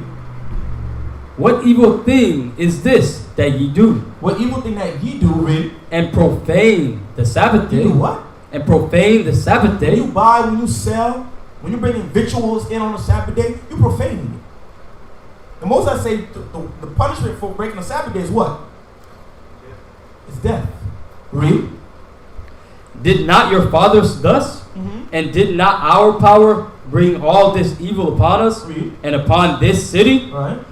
Yet ye bring more wrath upon Israel. Because that's bringing more wrath onto the nation of Israel. We cannot be bringing in victuals. We cannot sell on the Sabbath day. We cannot buy on the Sabbath day. But the Most High gave us an appointed time to when we could do it, though. Let's get Mark 15:42. We'll go back to Exodus. But we got to understand how to keep the Sabbath day. The Sabbath day is a time for us to be refreshed in the spirit. You know, sometimes, you know, when you go outside, you running, you doing laborer's work in the hot sun for 8 hours, and then you get a nice, cool cup of water. It's like you just restore your spirit. That's supposed to be the Sabbath day. It's supposed to be that cool water in your vessel that just lighten you up. I put you right back in the spirit. Let's read that. The book of Mark, chapter 15, verse 42. Right? And now, when the even was come, When the even was come, because it was the preparation, that is, the preparation, read, the day before the Sabbath. the day before the Sabbath, the day of preparation is from Wednesday night all the way to Thursday night. Actually, it's like it's from Thursday all the way until Friday night. Come. That's the day of preparation. That's the time you have to set your things up, get your things in order. Go buy if you need to go buy a public sandwich. Go buy your clothes. We try to work overtime. Try to do the things you want to do before that. That's the day of preparation. That's the day the Most High gave you to get that thing in order. But on the Sabbath day, you can't do that. We're defiling, we're profaning the Sabbath day. And it's time we need to step it up with this. Go back to you in Exodus 31. Because there's other things that we can't do on the Sabbath day. Exodus 31. The book of Exodus. I don't think it's 31. 30. It was 30. I don't think we're at 31. 31 and 12. Oh. Exodus chapter 31 and 12. And the Most High spake unto Moses, saying, Speak thou also unto the children of Israel, saying, Verily my Sabbaths ye shall keep. It's actually verse 15. Go ahead. Verse 15. 6 days may work be done. 6 days may work be done. You have time before Friday night to Saturday night. Before Friday night to do what you got to do. You can't work on the Sabbath. Now, let me ask you something. Can you cook on the Sabbath day? No, you can't kill him in fire, right? What scripture is that? Let's get Exodus. Let's get Exodus. Exodus 35 and 3. Exodus 35:3. According to the scriptures, Sabbath day is not the time for you to cook rice and peas and chicken tassel. It's not the time for you to cook rice and peas and collard greens and lamb. It's not the time for you to cook rice and peas, curry chicken, green banana, and cabbage. That's not the time for that. You had the day of preparation. You had the other days the Most High gave to you. But at this appointed time and appointed place, appointed season, this feast, you can't do that. We can't cook on this day. Let's read that. The book of Exodus, chapter 35 and verse 3. Read. Ye shall kindle no fire throughout your habitation. The Most High said we can't kindle the fire. When we read Matthew 12 and Yahweh said, don't you know the priests defile the Sabbath day? But they're found blameless because they have to cook the sacrifices. They have to set up the sacrifice. They have to cook the showbread fresh on the Sabbath day. They got to boil the shoulder, boil the leg, so the priest can eat according to the law. Right? If it wasn't a norm, Yahweh wouldn't say that. That lets you know everybody else can't do what the priests do. They can't go cook some lamb shoulder on the Sabbath day and say, Barakatah Yahweh. You can't kindle the fire on the Sabbath day. You cannot cook. If you use your microwave, your oven, that's cooking on the Sabbath. You're going on. You can't do that on the Sabbath day. Let's go back. The book of Exodus, chapter 31 and verse 16. Wherefore back to the top of 15. 6 days may work be done, but on the 7th day is the Sabbath of rest, holy to the Most High. Holy unto the Most High. Whosoever doeth any work in the Sabbath day, he shall surely be put to death. Right. Wherefore the children of Israel shall keep the Sabbath, right, to observe the Sabbath throughout their generations. We're supposed to observe it through our generation. Our children's are supposed to observe the Sabbath day. Can we keep the Sabbath day at home? Can we keep it at home? I want to get one more scripture on that. Because sometimes Israel is just stiff-necked. They don't understand you have to convocate on the Sabbath day. Get Luke 4 and 16 for me. Get Luke 4 and 16. Because according to Peter, we're supposed to follow the example Yahweh left for us. Yahweh wasn't at home with James and Jude during the Sabbath day. He wasn't at home with Joseph and Mary on the Sabbath day. He was in the synagogue going over scriptures according to Leviticus 23. We need to convocate on the Sabbath day. When our sisters are unclean, they're not able to come and convocate. They can't. That's the time they can't convocate. For our brothers, if you have no excuse but to make it on that Sabbath day, fall asleep on a brother's shoulder, but you got to get that Sabbath day. Go ahead and read. The book of Luke, chapter 4, verse 16. Let's find out where he was on Sabbath day. Read. And he came to Nazareth, Read. there where he had been brought up. Right. Read. And as his custom was, read. He went into the synagogue. He went into the what? Into the synagogue. We need to follow his example. We need to be in the congregation during these feast days, especially the Sabbath day. You can't cook on the Sabbath day. You can't buy. You can't sell. You can't bring in victuals on a Sabbath day. It doesn't matter if it's got glitter and flames and a flying unicorn on the back. It doesn't matter. That's not the time for the Sabbath day. Now, last one before we move on we'll go back to Leviticus 23. Can you get intimate on the Sabbath day? Can we get intimate? Why we can't? Unclean. That's better. My knowledge is verse. You can't have any pleasures. Yeah, Isaiah 58:13. Let's see what the scripture brother is about to pull right now. I want to see if you're giving me a butter knife, brother. If you're giving me a sword. Yeah, I'm trying to sharpen it up. Alright. 58 and 13. 58:13. What was that book again? The book of Isaiah Isaiah. 58:13. And we see, just with the Sabbath day, the Most High didn't leave nothing up for interpretation, right? True. You see straight instruction. You can't cook, you can't do this, you can't do that, but you can do this. You can't do that. You can sing praises, go over the Torah, right? Separate the day to the Most High. But you can't get intimate. You cannot get intimate on the Sabbath day. It's clear instruction, precise instruction. There's no room for vain interpretation. Isaiah 58:13. And we're gonna move on, go back to Leviticus 23. Isaiah chapter 58, verse 13. If thou turn away thy foot from the Sabbath, Right? from doing thy pleasure, From doing what you want to do. It can't be separate if you're doing what you want to do. It can't be separate and you cook it on that day. It cannot be separate if you're bringing victuals. It cannot be separate if you're bringing in burgers. It cannot be separate if you're working OT. It cannot be separate if you're getting intimate with your wife. That's the time you give her a break, brothers. You cannot do that on the Sabbath day because you'll be unclean. You can't come before the Most High and you're unclean. And at the appointed place, appointed tent, that's not the time for that. Come. It's not a sin to be unclean, but you cannot come up and convocate when amongst the brethren on the Sabbath day before the face of the Most High. Read. From doing thy pleasures So doing what you want to do on my holy day. on his holy day, because he set that day apart. It's a different day from the other ones.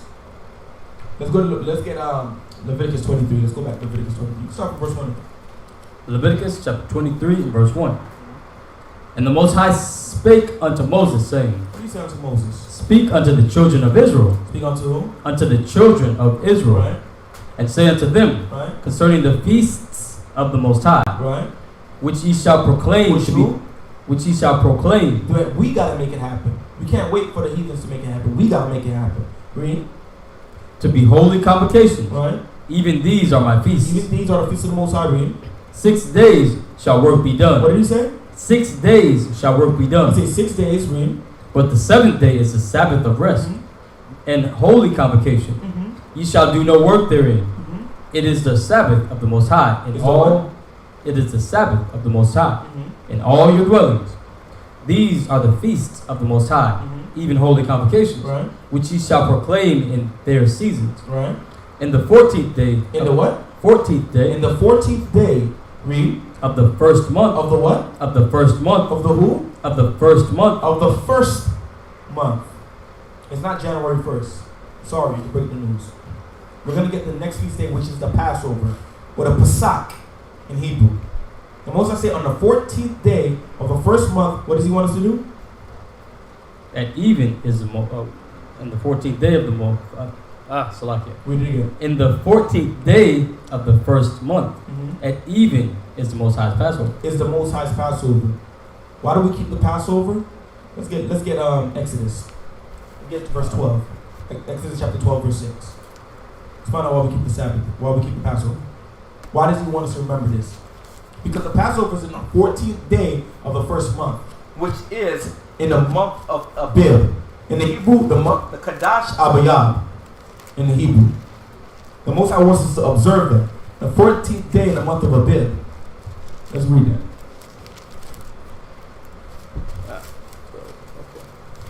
The book of Exodus, chapter 12, and verse 6. Fine. And ye shall keep it up unto the 14th day of the same month, and the whole assembly of the congregation of Israel shall kill it in the evening. Exactly. The day before the Passover, we're supposed to get the lamb. We're supposed to sacrifice, well, not sacrifice, but kill the lamb. Dress the lamb. Get it prepared for the Passover. Read.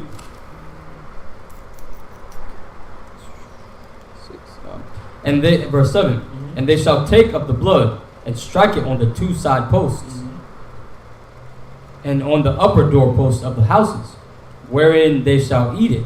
This was for doing this Passover, because the death angel, which is Hamashiach Yahweh, was coming through.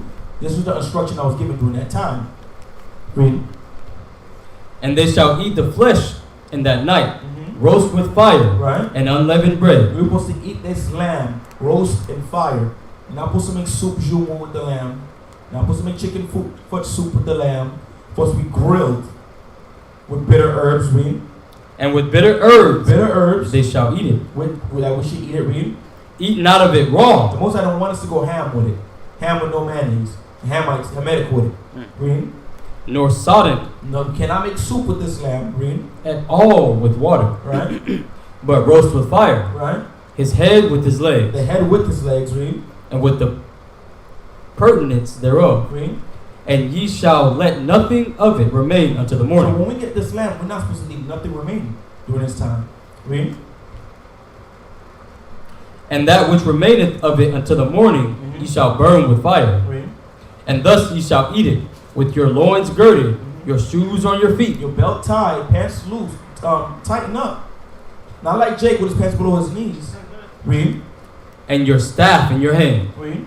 And ye shall eat it in haste. Right. It is the Most High's Passover. Why are we keeping this Passover? Why do we remember this Passover? Read.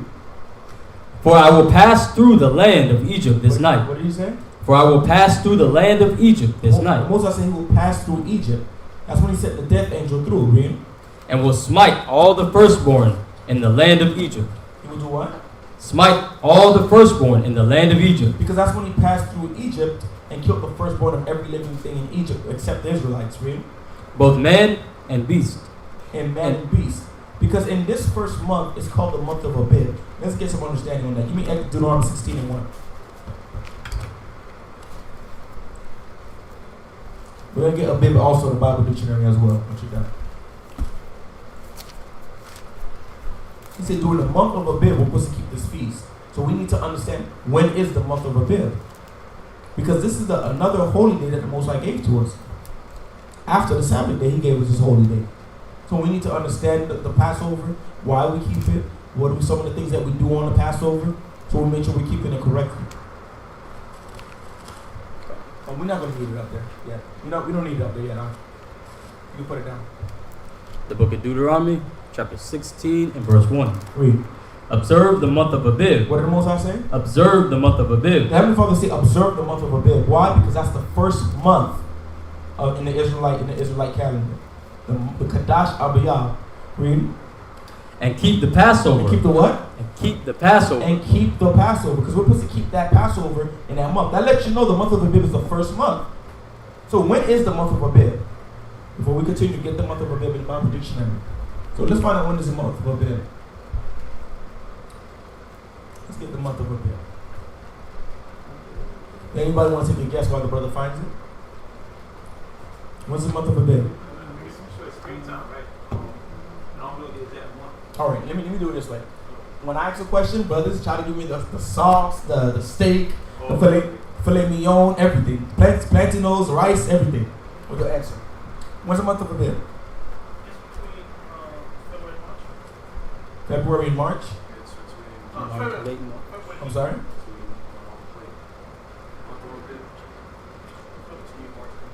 Come on. It's between March and April. Right? A lot of times brothers say late March, early April. That's not what it says. But between March and April is the month of Abib. Depending on that new moon. When the first new moon falls, it'll be 14 days after. On the 14th day you get the lamb. On the 15th day. Go ahead. The definition of Abib in the Zondervan Compact Bible Dictionary. Read.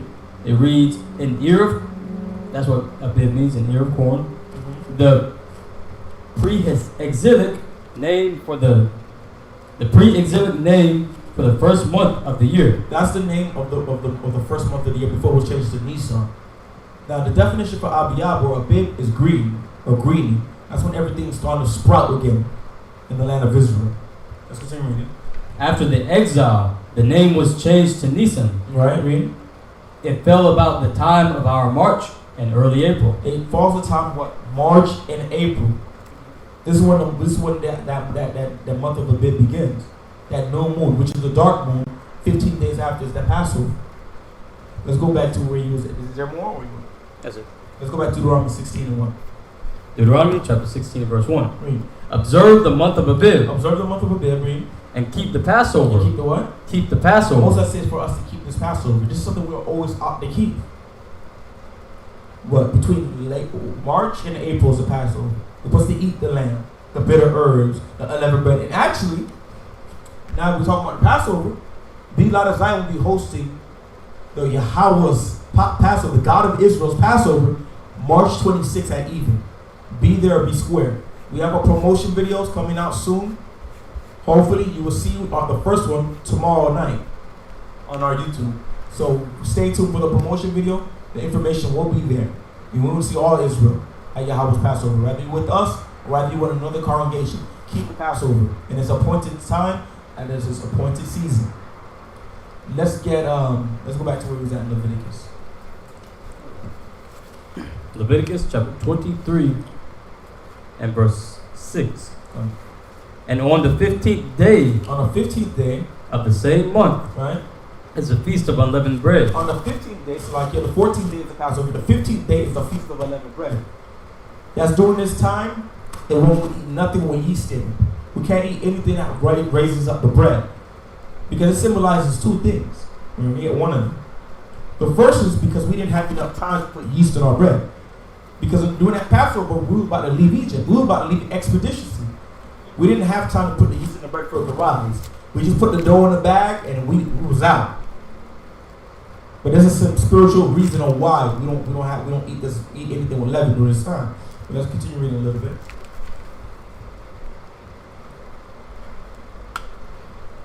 On the 15th day of the same month is the feast of unleavened bread Read. unto the Most High. Unto the Most High, read. 7 days you must eat unleavened bread. 7 days we're supposed to keep this feast of unleavened bread. 7 days, not 4, not 3, not 2. 7 days. Read. And the first day ye shall have an holy convocation. On the first day, we're supposed to have a holy convocation where everybody gathered together. Convocation is an appointed place, at appointed time, a holy reading. Read. You shall do no servile work You there. cannot work. You cannot carry out your burdens. You cannot buy. You cannot sell. You cannot do these things on the Passover. It's not the time for that. Read. But ye shall offer an offering made by fire. But we're going to get to this part with the offerings pertaining to the Sabbath, pertaining to the Passover. Let's get 1 Corinthians 5 and 6. We're going to read all the way to verse 8. Because there's a reason why we cannot eat leaven during this time. It's supposed to symbolize you getting rid of that sin. You getting rid of that old man that's in you. You getting rid of that old leaven, that old man, that lump that the Most High is not dealing with. Go ahead. 5 and 6. 5 and 6. That's what it symbolizes. During this time, before the Passover, brothers and sisters, if you have an ought with a brother, you have an ought with a sister, you have some type of spirit you've been dealing with, hey, it's time for you to handle this. Because you're going to be eating that Passover in your own damnation. Get rid of it, man. Pray, man. I call your brothers in the lot of Zion. Let's talk about it. We don't got to talk about it on YouTube. Call us in. Email us. And we can talk about it. We can pray about it. We go over the scriptures together because it's time for us to get rid of this old man. Get rid of that old leaven. 1 Corinthians 5 and 6. The book of 1 Corinthians chapter 5 verse 6. Read. Your glorying is not good. Right. Know ye not that a little leaven leaveneth the whole lump? The Most High said, don't you know a little sin? That leaven represents sin. That whole sin messes up everything. It messes you up. Because we have to be perfect. Can there be corruption with perfection? No, you're either going to be in perfection or you're going to be in corruption. Mm-hmm. You're going to be dark or you're going to be the light. Can't be in between. Read. Purge out therefore the old leaven. What did he say? Purge out therefore the old leaven. He said, purge out that old leaven. Purge out that sin. Purge out the wickedness from you. Read. That ye may be a new lump. That you may be a what? That ye may be a new That you lamb. be a new man. When you eat the lamb, you feel good. You feel sanctified eating that lamb. You get to say, that lamb tastes good. Because you're not dealing with wickedness. You don't have any beef with your brothers. How it looks you eating the lamb of Yahweh, the God of Israel, and you're beefing with the man that's passing you the lamb. You're beefing with the brother or sister that's passing you the wine.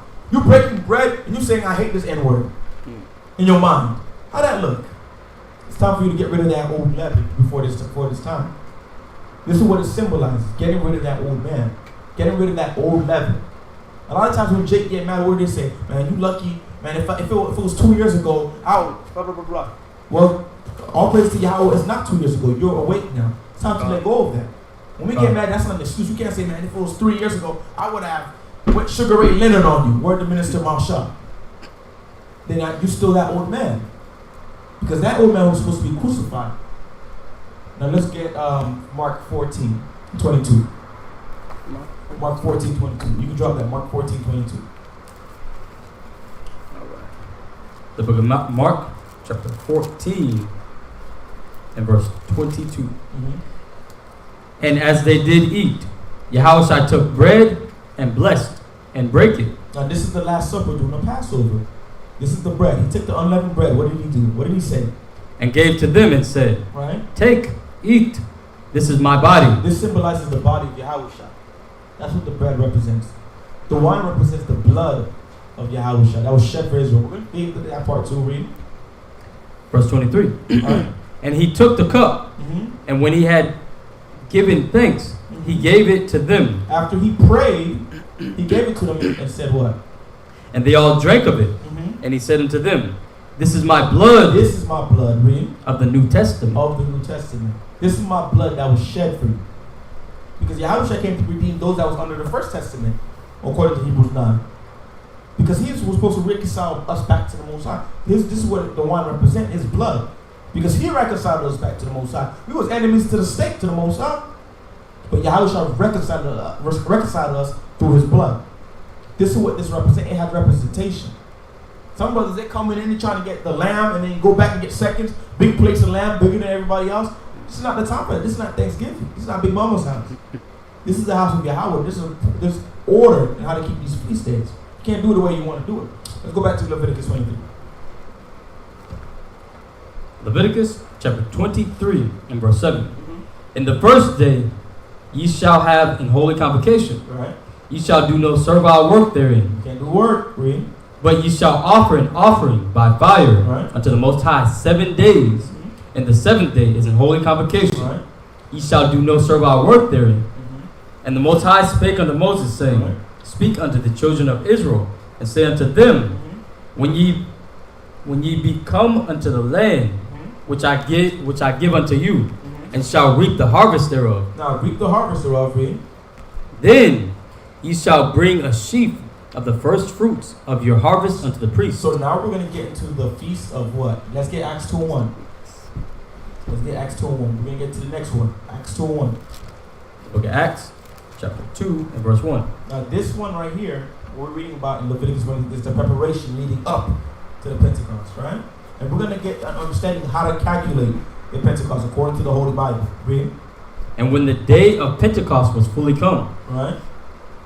they were all with one accord in one place. So just like in Leviticus 23 it says, appointed place, appointed what? At a holy what? Holy convocation, which is a holy reading. They all came together in one spot. The Feast of First Fruits is one of these feasts as well. One of these holy assemblies. This is the name of the other name of the Feast of First Fruits is Pentecost. Let's go back to where we were. All right. Verse 10. And shall reap the harvest thereof. Then ye shall bring a sheaf of the first fruits of your harvest unto the priest.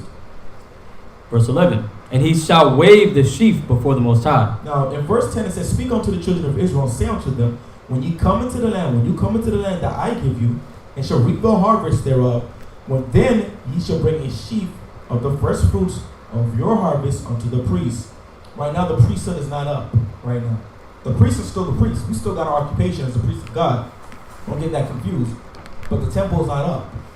The priesthood is not up. Where's the Aaronites? Where's the bloodline lineage? Where's the documents? It's not up right now because of our disobedience to the Heavenly Father.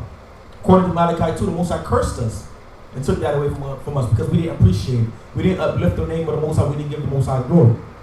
Until the kingdom come, until the wilderness come, it's still going to be down until the wilderness come. That's when the priesthood will be right back in action again. The Levites will have the storms again. Let's continue reading. And he shall wave the sheaf before the Most High. So this is something the priest was supposed to do leading up into this first fruit. They're supposed to have the sheaf. They're supposed to wave it to the Most High. Read. To be accepted for you. Right. On the morrow after the Sabbath, the Sabbath, right? The priest shall wave it. The priest is supposed to wave it after the next day after the Sabbath, read. And ye shall offer that day, right, when ye wave the sheaf, and he lamb without blemish. What? And he lamb without blemish. A he lamb without blemish. So it was wave a he lamb. We're gonna get a reason why we don't do that right now. Read. Of the first year, right, for a burnt offering unto the Most High. For a burnt offering unto the Most High. We're gonna get an understanding of why we don't do that right now. Read. And the meat offering thereof. And a meal offering, grain offering, read. Shall be 2 tenth deals right, of fine flour mingled with oil. Well, olive oil poured on this meal offering, this grain offering, read. An offering made by fire unto the Most High for a sweet savor. And the drink offering thereof shall be of wine. The wine, read. The fourth part of an hin. A quart of wine, read. The fourth part of an hin. And ye shall enter, and ye shall eat neither bread nor parched corn. You can't do the second part, you can't do the first part. Now, the priests, before they can't even eat parched bread, parched grain, and etc., the priest had to do all of this first. The offerings and sacrifices had to go up. He had to get the sheaf, wave the sheaf, right? Because you're reading.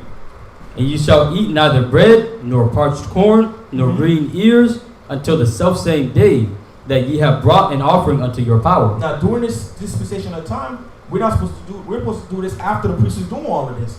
While the priest is doing all this, this is what we're not supposed to eat. Read it again, what we're not supposed to eat.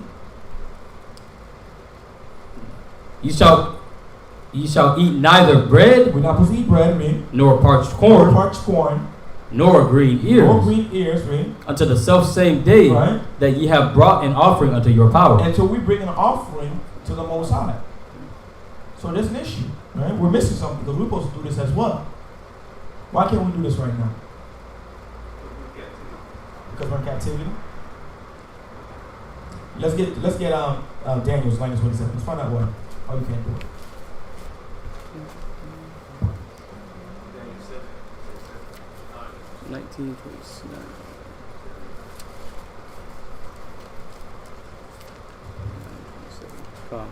Before we get there, let's get Deuteronomy 16:16 first. I'll bring out a point first.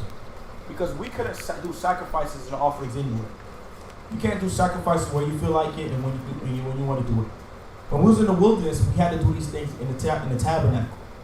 After the temple was built through the hands of Solomon, then it was transferred to the temple. We had to do these things. But we're going to prove what we're saying. We can't do it on our backyards. We cannot do it in the front yard. There's a place the Most High chose. Read. Deuteronomy chapter 16 and verse 16. 3 times in a year shall all thy males appear before the Most High thy power, in the place which he shall choose. In the place which he shall choose. There's a place the Most High choose where we could bring in our offerings, our sacrifices, and our oblations to him. There's a place we can't do it anywhere. And this law the Most High gave us, we was able to do it in the tabernacle. We was able to do it in the temple. We was able because we had the priesthood up. We had the place the Most High chose. We don't have it right now. Read. In the feast of unleavened bread, and in the feast of weeks, and in the feast of tabernacles. Now let's find out where the Most High chose. Get Leviticus 17 and 8. And we're going to go to Daniel 9:27 and why we don't do it no more.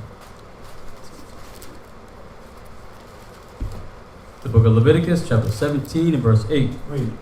And thou shalt say unto them, What are we going to say unto them? whatsoever man there be of the house of Israel, Right. or of the strangers, Or the strangers, the Israelites sojourning afar, read. which sojourn among you, Right. that offereth a burnt offering or sacrifice. Remember, in Leviticus 23, it said that we had to bring a he lamb and do what with it? And do what with it in Leviticus 23? We have scarlet bulls. We're supposed to send it up as a what? As a sweet savior. As a sweet savor, a burnt offering. There's only one place the Most High chose for and sanctified it for us to do it. It went from the tabernacle. Let's continue reading. That offereth a burnt offering or Now sacrifice. this is the law. The Most High said, if any man is going to bring an offering or sacrifices, read. And bringeth it not unto the door. And bring it what? Not unto the Or door. bring it not where? Unto the Where's door the place he chose? And this, we're going to find out where's the door he's referring to. Read. of the tabernacle of the congregation. Of the tabernacle, read. Of the congregation. The temple, read. To offer it unto the Most High. The only place the Most High sanctified and chose was the tabernacle, then it became the temple. This is the place he chose for us to do these offerings at, to do these oblations, to do these ceremonies at. You can't do it in your backyard or in your room, on the top floor or on your roof. The Most High chose someone. But let's find out why we can't do it now. Get Daniel 9:27 now, before we go back. The book of Daniel, chapter 9 and verse 27. Because we got to understand why we do the things we do. You can't just show up. Some of us show up 10 minutes before the feast is over. And it's come, get a little to-go plate and go home. You need to understand what you're doing and why you're doing it. Because according to the law, we should be doing this. But there's a reason why we can't right now. We're physically unable to do it right now. We need to understand why. Read. And he shall confirm the covenant with many for 1 week. Now, this is the prophecy in Daniel's in the 9th chapter. 70 weeks, 490 years. Specific events was going to happen. Yahweh was going to be revealed, cut off, to reconcile Israel. The prince shall come and do what? Let's continue reading. And in the midst of the week, In the midst of this dispensation of time, these years, read. he shall cause the sacrifice of the oblation Who to caused the cease. sacrifice to cease? The Romans. During the 70 AD to 73 AD siege. When it destroyed the state of Jerusalem and destroyed the Holy Temple. Read. And for the overspreading of abominations, Right. he shall make it desolate, Right. even unto the consummation and the determined shall be poured upon the So the desolate. Most High said He will cause to make the oblations to cease. He'll stop the sacrifices because we only could do the sacrifices in the temple by the hands of the priest, and we don't have them right now. They're here, but we don't got the temple, so we can't do this part in Leviticus 23.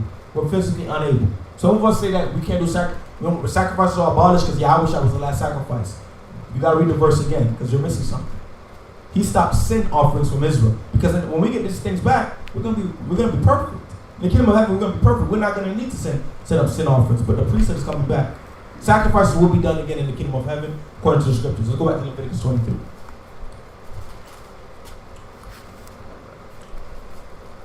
Leviticus chapter 23 and verse 14. And ye shall eat neither bread, nor parched corn, Right. nor green ears, until the selfsame day that ye have brought an offering unto your power. So we had to bring the offering. We can't do it no more. There's no temple. Read. It shall be a statute forever throughout your generations It's supposed to be something we keep all the time. Read. in all your dwellings. Verse 15. And ye shall count unto you from the morrow after the Sabbath. So 49 weeks, right? We're going to get the time on when we're supposed to declare this Feast of First Fruits. Because these things are supposed to be done leading up until when it's time. Continue reading. From the day that ye brought the sheaf of the wave offering, 7 Sabbaths shall be complete. 7 Sabbaths. They got to be complete after the closing of the Feast of Unleavened Bread. The Sabbath after. 7 weeks got to be accomplished before the Feast of First Fruits. Which is what? How many days is that? 49.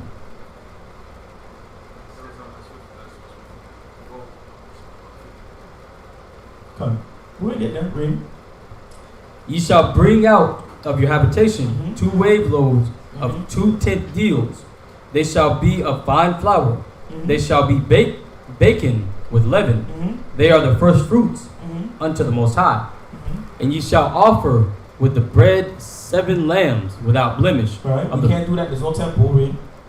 Without blemish of the first year, and 1 young bullock, and 2 rams.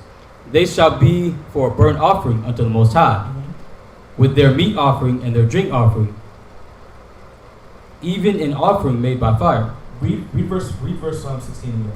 Verse 16. Even unto the morrow, after the 7th Shabbat, shall ye number 50 days. So after the 49 days accomplished, the next day will be the Feast of First Fruits. Let's reiterate in verse 15. Let's get Tobit 2:1. Because Tobit tells us what is the time for the Feast of First Fruits. He didn't tell us 200 days, 300 days, 1,000 days, 3 times in a year. Tobit was a righteous man who understood when it was. It's 7 weeks. Let's get Tobit 2:1. Tobit chapter 2 and verse 1. Now when I was come home again, and my wife Anna was restored unto me, Read. with my son Tobias, and the feast of Pentecost, The Feast of Pentecost, which is the feast of First Fruits, read. which is the holy feast of the 7 weeks. Of the 7 weeks. 7 weeks. Read. There was a good dinner prepared me. That's the time when we convocate, we eat, we enjoy each other's company. Tobit's keeping us in captivity. He's keeping it. Some of us say that we can't keep these holidays in captivity. Tobit kept it in captivity, in slavery. He kept the Pentecost. So you brothers got to repent, man, and start keeping the Pentecost. So let's go back. What was that? You can continue right back to verse 18. That's where you left off at. Leviticus 23 and verse 18. And ye shall offer with bread 7 lambs without blemish of the first year, 1 young bullock and 2 rams. They shall be for a burnt offering unto the Most High, with their meat offering and their drink offerings, even an offering made by fire, of sweet savor unto the Most High. Then ye shall sacrifice 1 kid of the goats for a sin offering, and 2 lambs of the first year for a sacrifice of peace offerings. And the priest shall wave them with the bread of the first fruits for a wave offering before the Most High. With 2 lambs they shall be holy to the Most High for the priest. And ye shall proclaim on the selfsame day, that it may be an holy convocation unto you. Ye shall do no servile work therein. It shall be a statute forever in all your dwellings throughout your generations. When it's time for the Feast of First Fruits, it's not a time to do servile work. You see, a lot of these feast days, the Most High don't want us to do our own thing. He wants to convocate. He wants to enjoy each other's company. It's repetitive in the scriptures. Just continue reading. And when ye reap, verse 22, and when ye reap the harvest of your land, thou shalt not make clean riddance of the corners of thy field. So in ancient times, Moses tell us when it's time for the feast of first fruits, take the fruits, take the vegetables, take all the resources in the land. Don't take everything. Don't be greedy and take away everything. Because right now, can we do these offerings? Can we really apply this?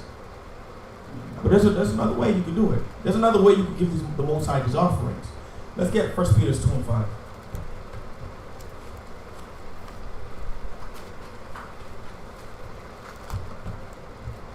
Book of 1 Peter, chapter 2 and verse 5. Everybody say, come when you're there. There's a way to give the Most High these offerings. Because right now we sacrifice what? We sacrifice ourselves according to Romans. Right? Let's continue reading. Ye also, as lively stones, Right? are built up a spiritual house, Read. and holy priesthood. We're a holy priesthood. The whole nation of Israel is a nation of kings and priests. Not the Levitical priests, but we know the ways of the Most High. We teach the words of the Most High. Read. To offer up spiritual sacrifices. To send up what? Spiritual sacrifices. Right, we send up spiritual sacrifices to the Most High. We dedicate our time. We sacrifice ourselves. We sacrifice that old man, read. Acceptable to Yahweh by Hamashiach Yahweh. That's acceptable to the Most High. Give me Sirach 35:1. Sirach 35:1. The book of Sirach, chapter 35 and verse 1. Because he said we will send up spiritual sacrifices. We can't send up the he lamb and the goat. We can't do that. Right? I would love to sacrifice the he goat for you, but we don't got the temple to bring it back to. Let's continue reading. Sirach 35 and 1.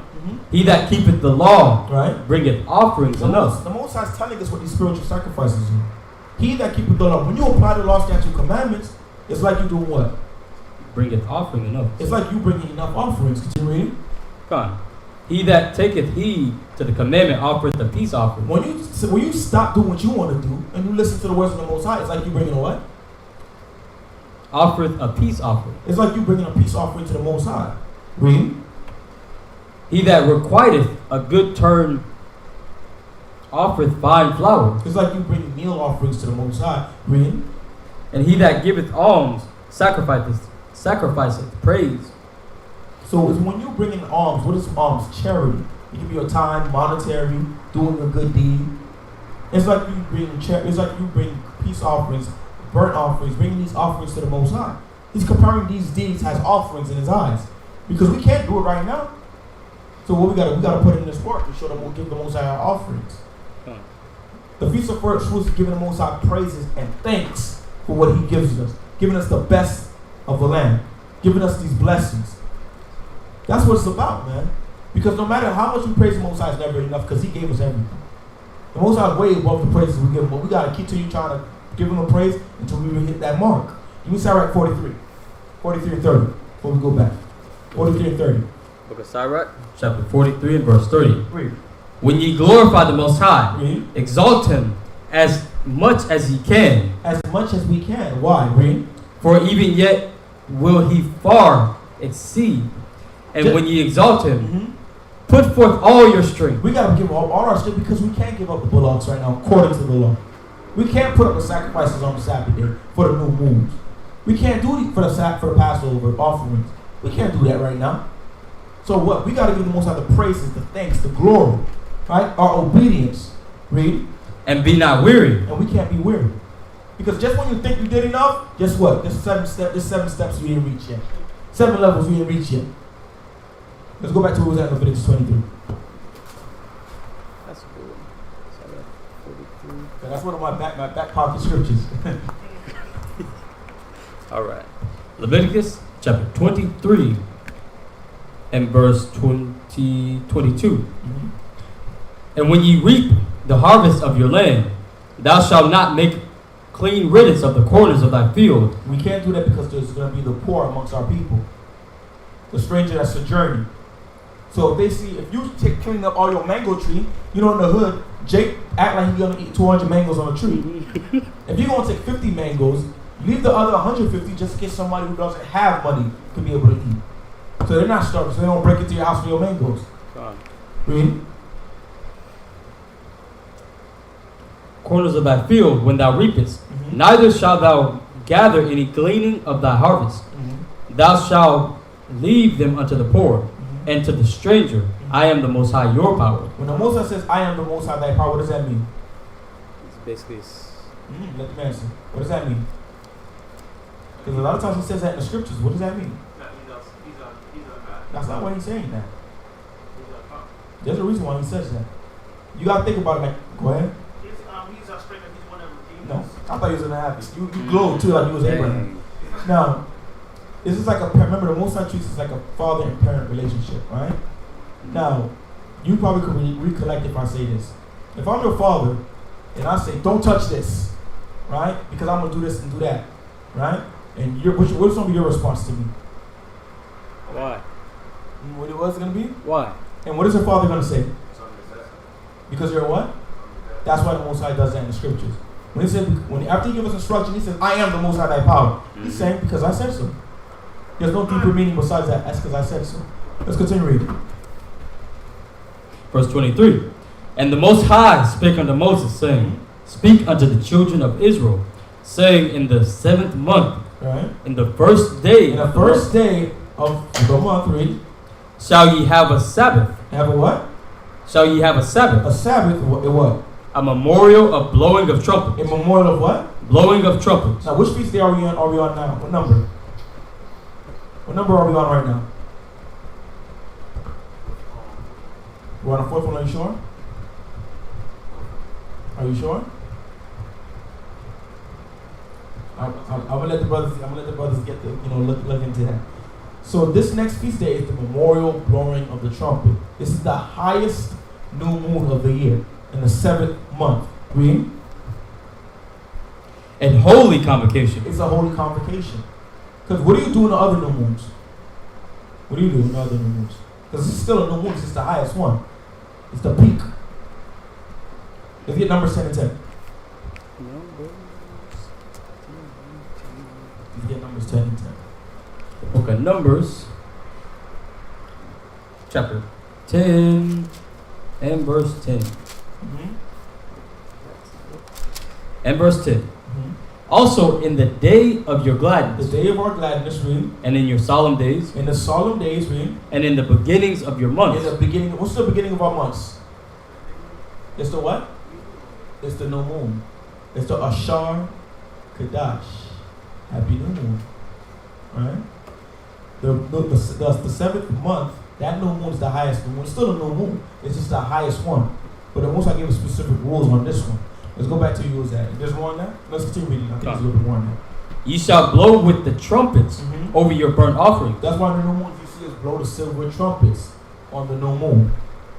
This high one, there's the time when you get the trumpets, you get the shofars, you blow on the shofars towards the east, because this is the highest one. It's more exalted than the other new moons. Come on. Kadash is moon, yes. No, Quadash is holy. Kadash is moon, or to rebuild. Because the new moon is when it's dark, it's rebuilding itself again. So it's K-A and No, Kadash is C-H-A-A-D-A-S-H. Quadash is Q-A-D-A-S-H. Quadash. Let's go back to use that. I think there's a little bit more. No. Yeah. Go back. Leviticus, chapter 23, and verse 26. And the Most High spake unto Moses, Verse saying, 24. verse 24, Speak unto the children of Israel, saying, In the 7th month, in the first day of the month, shall ye have a Sabbath, Right? a memorial blowing of the trumpets, Right. in holy convocation. A holy convocation, a holy gathering. We're supposed to gather. Sometimes brothers double dip on the other new moon, but this one you cannot. According to the law, you can't double dip. That's why when you go in the book of Samuel, Saul was astonished David didn't even appear to the new moon. That shows you it's not a norm to miss out on the new moons. Read. Ye shall do no servile work therein, Can't do servile work. Read.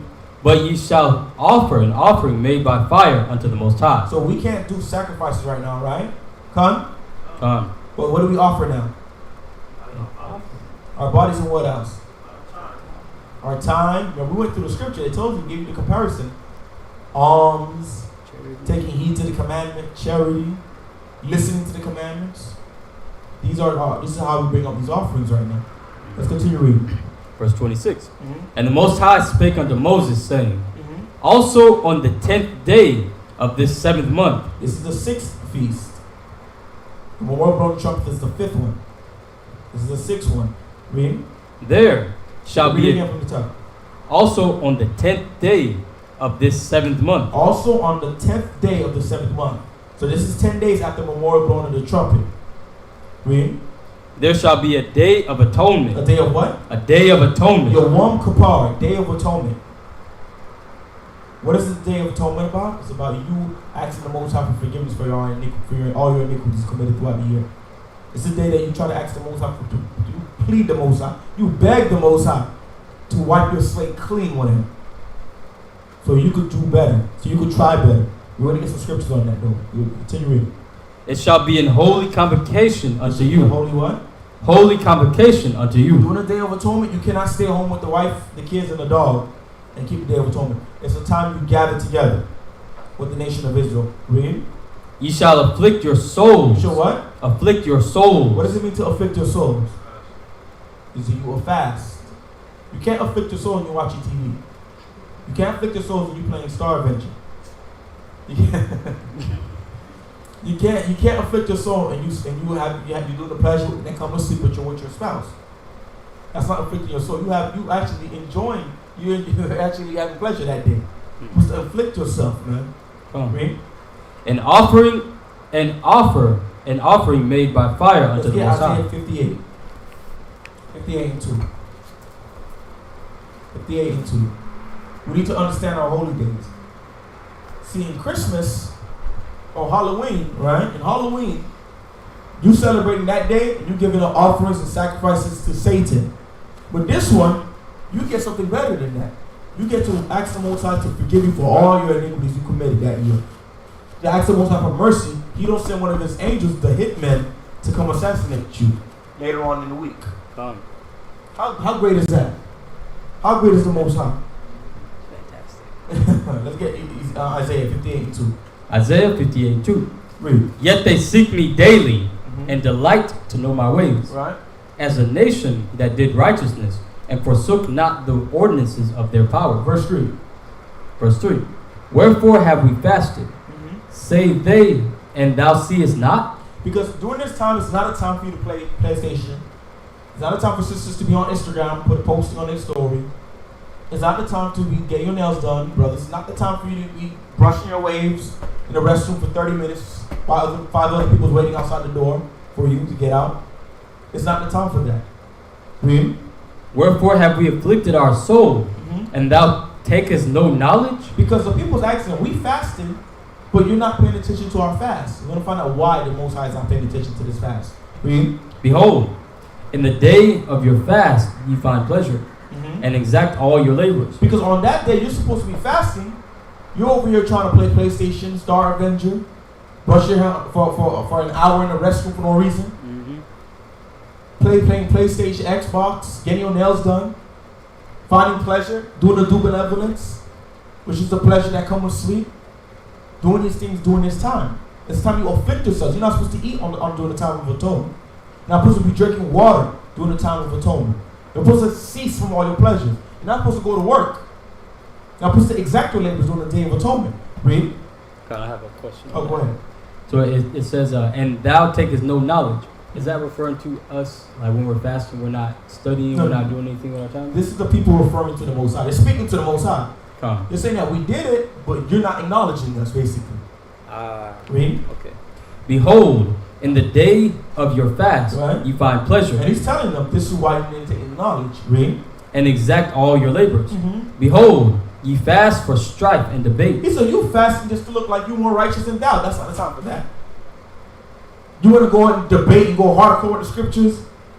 Did the Most High do a backflip on the second day? Or did He do a cartwheel on the second day? And get in a full-blown argument ready to fight on this day? This is not the time for that. Read. And to smite with the fist of wickedness. And smite with the what? Fist of wickedness. Indulging in wickedness during this day of atonement. You're supposed to be fasting to ask for pardon. Not to do wickedness and then beg for pardon with crocodile tears. Read. Ye shall not fast as ye do this day, to make your voice to be heard on high. Is it such a fast that I have He chosen? said, did I choose this type of fast? This type of fast you presented to me? Read. A day for a man to afflict his soul? He said, it's a time for you to afflict your soul. You ask for forgiveness for all your iniquities. You ask your brother and your sister for your trespasses you commit against them. Or maybe they committed a trespass against you. And then they may not be spiritually on that level to confront you. You sit down and you go talk to them about it. With respect. Sometimes Israel think when you reconcile with your brother, that means you have a past to disrespect. Or I don't like how you talk to me this way. But A, B, C, D, W, X, Y, Z. One and dead to our cot. That's not the time for that. You talk to your brother like you would talk to Yahusha. You talk to your sister like you would talk to Yahusha. And you reconcile with this issue. This is what this time is for. Read. Is it to bow down his head as a bulrush? It's time for you to bow down your head like the bulrush. You humble yourself down. Read. And to spread sackcloth and ashes under him? Mm-hmm. Wilt thou call this a fast Mm-hmm. and an acceptable day to the Most High? Mm-hmm. Is not this the fast that I have chosen? Mm-hmm. To loose the bands of wickedness? To set you free from your wickedness. Because we sin throughout the year. If a man say he doesn't sin, you a liar. Because Yahushua is the only man that didn't commit no trespass. You a liar. And the truth is not in you. The Most High chosen this day to loosen the bands from us, man. Read. To undo the heavy burdens Read. and to let the oppressed go free. Because we're the ones that's captive to sin. According to St. John 8:34. We're the ones prisoners to iniquity. The Most High is trying to let us out those prisoners sin. Read. And that ye break every yoke? Mm-hmm. Is it not to deal thy bread to the hungry, and that thou bring the poor that are cast out to the house? It's time for you to do an alms. You could do alms during this time. Charity. Read. When thou seest the naked, that thou cover him. That we cover, because we know in past times, when we was in the world, what were we in our community? We was terrorists. Yep. We was worse than Al-Qaeda, worse than ISIS in our neighborhoods. Now is the perfect time to do alms and charity for this fast. But because we're pressed on time, we're going to go back to Leviticus 23. We're going to go back to Leviticus 23. Leviticus chapter 23 and verse 27. Mm-hmm. Also on the 10th day of this 7th month, there shall be a day of atonement. It shall be an holy convocation unto you. And ye shall afflict your souls and offer an offering made by fire unto the Most High. And ye shall do no work in that same day, for it is a day of atonement, to make an atonement for you before the Most High, your power. For whatsoever soul it be that shall not be afflicted. If you don't afflict your spirit during this time, you don't afflict your life.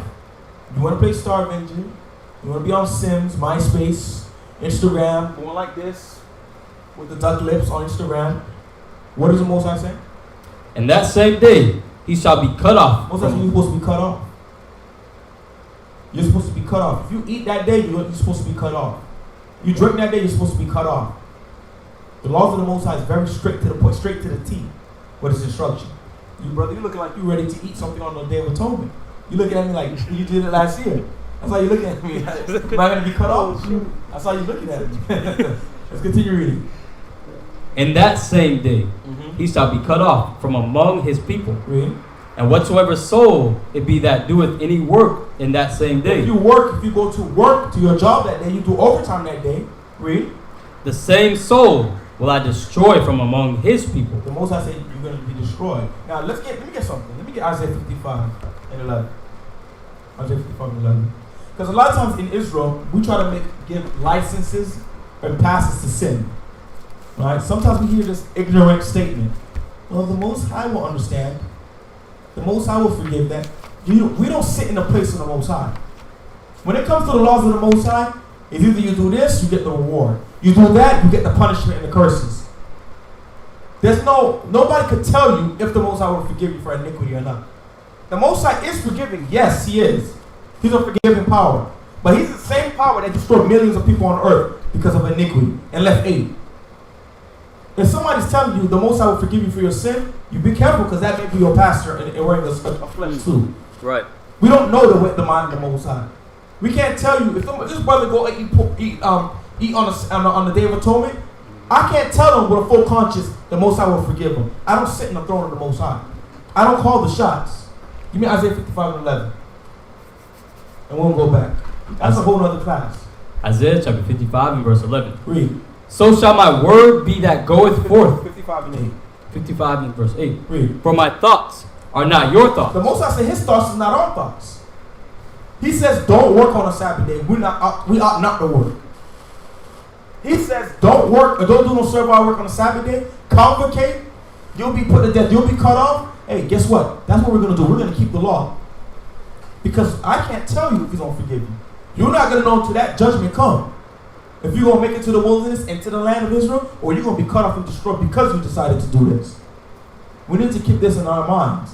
The Most High is not Brother Al-Muwan. He don't think how I think. The Most High is not Officer Akol. He's not Officer Barbazar. Read. Neither are your ways my ways. The Most High said his ways is not our ways. Our ways is crooked in the eyes of the Most High. If somebody's telling you that you can't eat on the Day of Atonement, the Most High will forgive you, and be careful, that may be Satan deciding to finally visit you face to face. Let's go back to where we was at in Leviticus 23. It's where we need to stop that, man. That's passes to break the commandments of the Most High. He didn't give us passes to break the commandments. Con? Let's go back. Leviticus chapter 23 and verse 31. Read. Ye shall do no manner of work. It shall be a statute forever throughout your generations. Suppose I say it's a statute forever. Read. In all your dwellings. Mm-hmm. Verse 32. Now this is why he gives us time. He gives us the time for these feasts. This is why, to the best of your ability, if you're striving for righteousness, you're going to make sure you make the proper steps and take the proper precautions to make sure you're able to be at these feasts. You make sure you're able to observe them according to the will of the Most High. Because you don't want to be left, thinking when the house I come back, is the angels going to come find me in my closet when I'm hiding because I ate on the Day of Atonement? Or do you want the full conscience, like, yes, I know I kept the commandments. I know I kept the charge. I know I kept the faith. I'm going to be redeemed. If it be Yahweh's will. Let's go back to, let's continue reading. Verse 32. Mm-hmm. It shall be unto you a Sabbath of rest, and ye shall afflict your souls in the 9th day of the month at even, from even unto even. From even unto even. Sundown to sundown. Read. Shall ye celebrate your Sabbath. And the Most High spake unto Moses, saying, Speak unto the children of Israel, saying, The 15th day of this 7th month shall be the Feast of Tabernacles. The Feast of what? Feast of Tabernacles. The Feast of Tabernacles. Read. For 7 days unto the Most High. For 7 days unto the Most High. The Feast of Tabernacles is a feast the Most High gave to us because we was dwelling in booths in the wilderness. Let's get Zechariah 14:16. Zechariah 14:16. Because some of these feasts are going to be observed in the kingdom of heaven. They don't stop today. They're not going to be done because of this captivity. They're still going to be observed now. They're going to be observed in the kingdom of heaven. And they're going to be observed until when the Most High says we don't have to observe them no more. Which is never. We're going to continue observing them. One day the whole earth is going to have to keep these feast days. Especially the Feast of Tabernacles. But we're going to get instruction on what we do on the Feast of Tabernacles as well. Let's get Zechariah 14:16. Zechariah chapter 14 verse 16. And it shall come to pass that every one that is left of all the nations which came against Jerusalem. Now, this is after the wilderness. This is after America is destroyed. This is after Gog and Magog is subdued. This is after the prince of Meshach is defeated. This is way after. This is when the kingdom of heaven is established. Israel's ruling. We took the kingdom. We don't gotta say in the kingdom of heaven, the saints shall take the kingdom. We took it and we own it. Right. This is this time, read. Which came against Jerusalem. Right. Shall even go up from year to year to worship the King, the Lord of hosts. So everybody's gonna come to worship the King, which was the Adawan, the Malak Yahushai, and the Adawan Tazabah, which is Yahweh, the God of Israel. Every nation is going to have to come up and acknowledge the God of Israel and Yahushua. And to keep the Feast of Tabernacles. And keep the what? Keep the Feast of Tabernacles. I thought the law is done away with. To keep the Feast of Tabernacles. If the law is done away with, we shouldn't be keeping the tabernacles in the kingdom of heaven. Because all nations are not coming to serve the Most High and keeping the tabernacles. That has never happened yet. Read.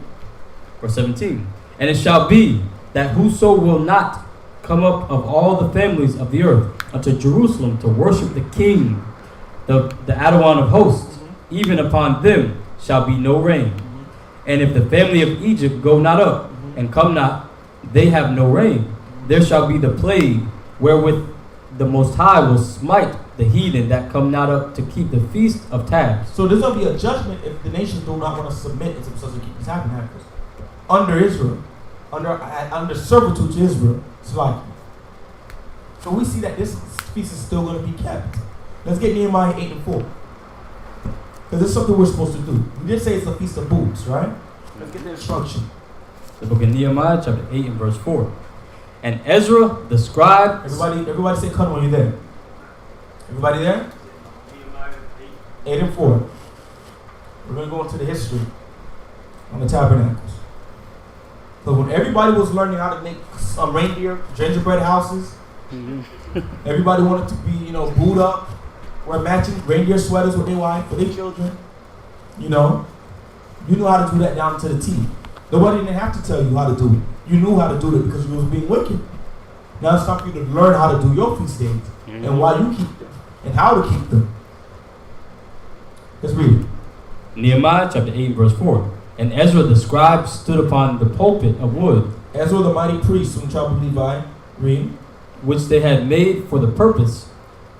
And beside him stood Mattathiah and Shema and Ananiah and Anaiah and Urijah and Hilkiah and Maaseiah on his right hand, and on his left hand Pedaiah and Mishael and Malchiah and Mashum and Hashbadana, Zechariah and Meshullam. So right now, Ezra the priest is sitting up with the other priests, right? Just like how we are sitting one next to another. Ezra's like, for example, let's say I'm Ezra. I got a group of brothers on my left. I got a group of my brothers on my right with the scriptures. This is where we get this concept from. Right? This is why we have this quote-unquote pulpit right up here.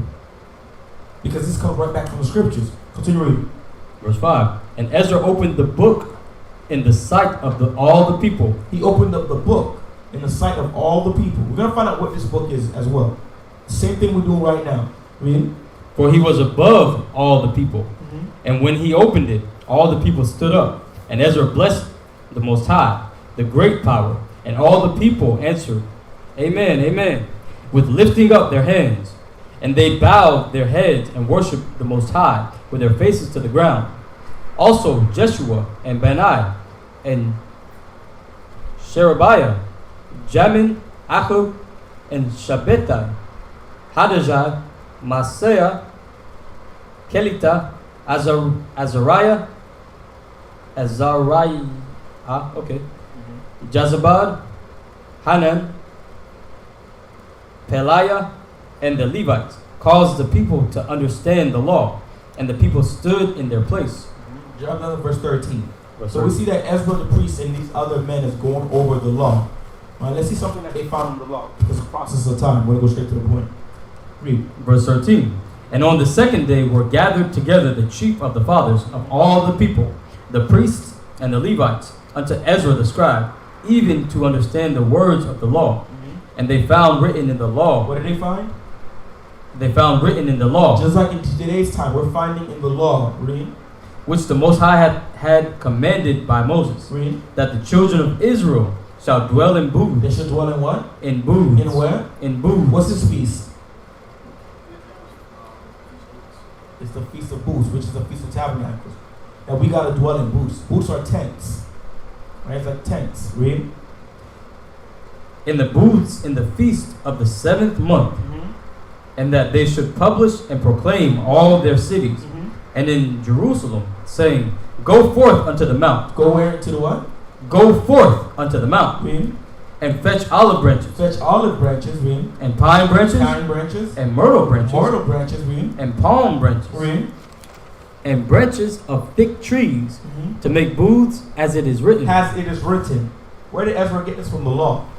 According to the law, we're supposed to make our booths. Israel has still been, we've been catered to in this captivity. In ancient Israel, we was able to make the booths, cut our own animals, make fur vests out of sheepskin. Now we got to get back into this. We got to work our way to getting to this level. When we go into the forest, we cutting down, we going machete style, getting the branches to make our tents, our booths. This is what we do during the tabernacle.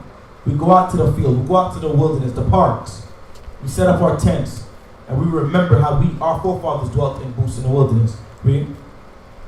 Thick trees to make booths, as it is written. So the people went forth and brought them, and made themselves booths, every one upon the roof of his house, and in their courts, and in the courts of the house of the Most High, and in the street of the water gate, and in the street of the gate of Ephraim, and all the congregation of them that were come again out of the captivity made booths, and sat under the booths. For since the days of Joshua, read, the son of Nun, read, until that day, had not the children of Israel done so. After the time of Joshua, we didn't keep the Feast of Tabernacles all the way until they found it in the law. Wow. So we spent a long time not keeping the Feast of Tabernacles. Just like in today's time, we spent years, hundreds of years on this side of the earth not keeping tabernacles. Just like the same thing happened before. Now what do we got to do? We got to learn it, we got to do it, we got to apply it, and we got to teach our children it. Let's go back to Leviticus 23. A little bit more on that. That's it. Let's go back to Leviticus 23. We got to open up the floor for questions and then announcements. Leviticus chapter 23 and verse 35. On the first day shall be an holy convocation. You shall do no servile work therein. So, on the first day of tabernacles, you cannot work on the first day of tabernacles. You got to take off that day. You have to take off that day. You cannot do servile work. That's the day you convocate. We gather together. You can't do it at home on a flat screen TV. We convocate together. Read. 7 days. For 7 days, read. You shall offer an offering made by fire unto the Most High. We're going to keep the commandments. We're going to do alms. We're going to sacrifice our time. We're going to make ourselves a living sacrifice for the Most High because we don't have the temple to do the sacrifices. Read. On the 8th day. On the 8th day, read. Shall be an holy convocation. That's another holy assembly where we come together. Read. Unto you. And ye shall offer an offering made by fire unto the Most High. Read. It is a solemn assembly. It's a solemn assembly. Read. And ye shall do no servile work therein. There are feasts of the Most High. These are what? Feasts of the Most High. These are the feasts of Yahweh. Read.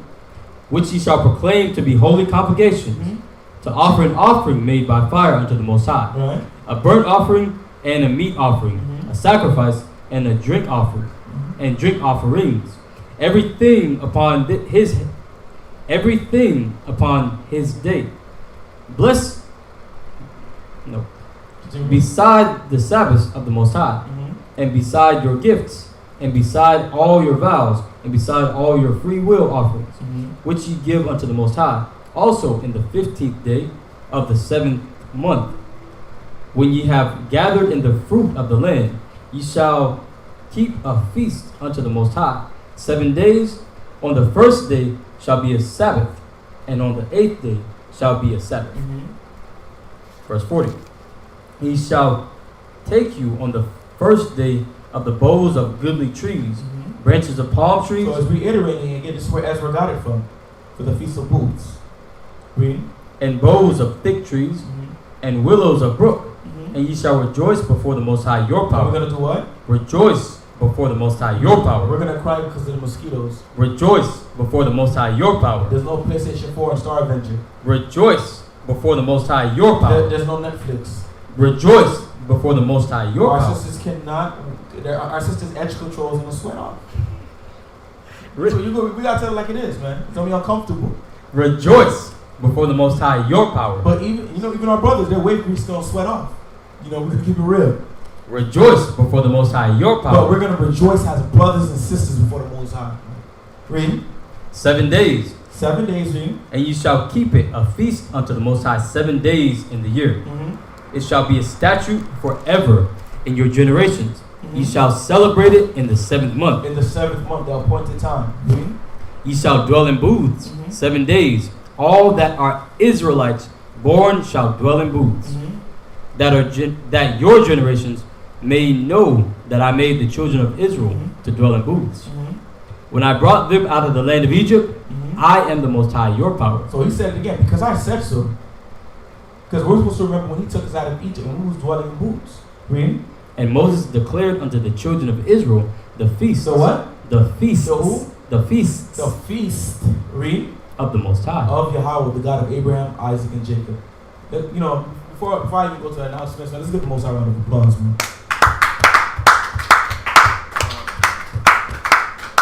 For surely his mercy endureth forever, man. He didn't have to give it back to us. He didn't have to give us back the Sabbath day, the tabernacles. He didn't have to do that. But because his mercy endureth forever, he gave it back to the children of Israel. He showed us love. And what we gotta show him love by observing the things he gave to us. Boom. So before we even, at this time, we are going to take questions. If there is questions, in the chat, post your questions in the chat, Baba Kushab. Post your questions in the chat, Baba Kushab, when we go through this announcement. So like I said before, tomorrow, up until Passover, we will be releasing Passover promotion videos. On our D-Light of Zion page, the ones that you guys are tuned in right now, our D-Light of Zion Lee County page, our D-Light of Zion Treasure Coast page. Please like, share, and subscribe these videos, the promotion videos. Please like, share, and subscribe them. We want to see all Israel there. It doesn't matter what camp you're from. It doesn't matter if you feel like you can stay out 24/7, don't got to convocate. We want to see you at the Lord's Passover. We want to see our brothers eat the lamb, eat the bitter herbs. We want to see your face when you eat the bitter herb. I might give you 2 bitter herbs. We want to see it. Because why? We need to come back and keep these things as a nation. The Most High said it. I am Yahweh, your power. Because he said so, we got to do it. We're going to do it happily. So March 26th, actually I'm going to read it off here, the document that elders provided. March 13th is the Kadash, that's like here, the Kadash Abayab, the month of Abib. March 13th at even, Saturday night, is the New Year's for the Hebrews. In the world, you guys got twisted for the false New Year's. But we're going to get lit in the name of Yahweh. We're going to get righteous.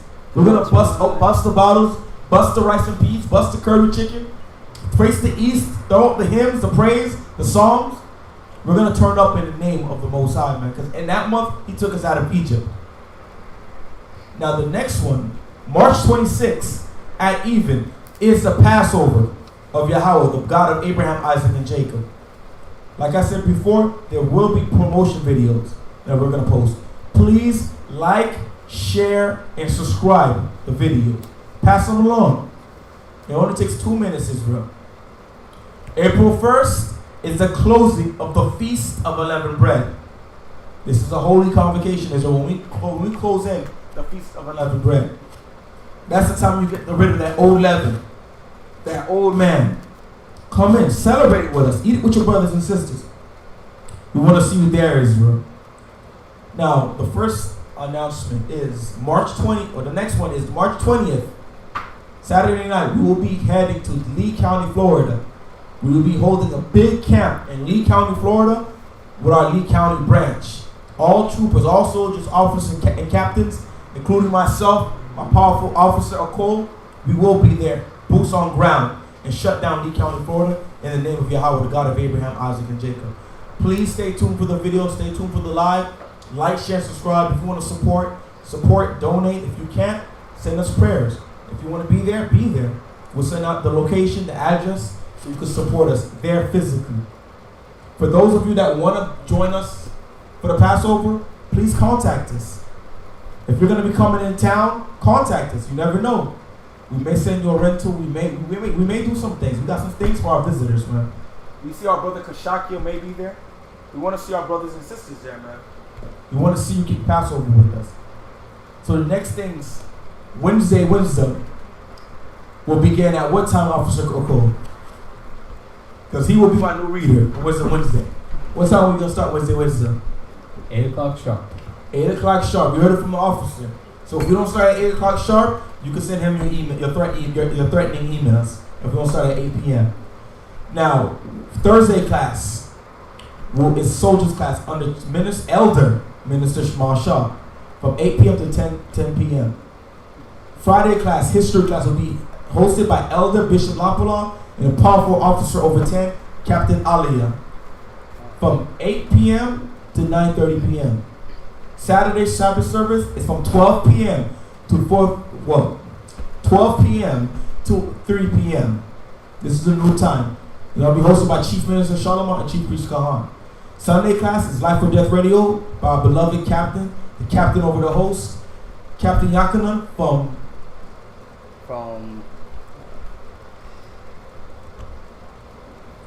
8 o'clock up until 11:30. From 8 o'clock to 11:30. That's for the latest class. And we have our new class, the Bring It Out show. Gonna be live on Tuesdays from 6 p.m. to 8 p.m. Hosted by Chief Minister Shalama himself and myself, Captain Amon Baloy, boots on ground. Now, do we have any questions at all? Any questions at all in the chat? You can scroll it up.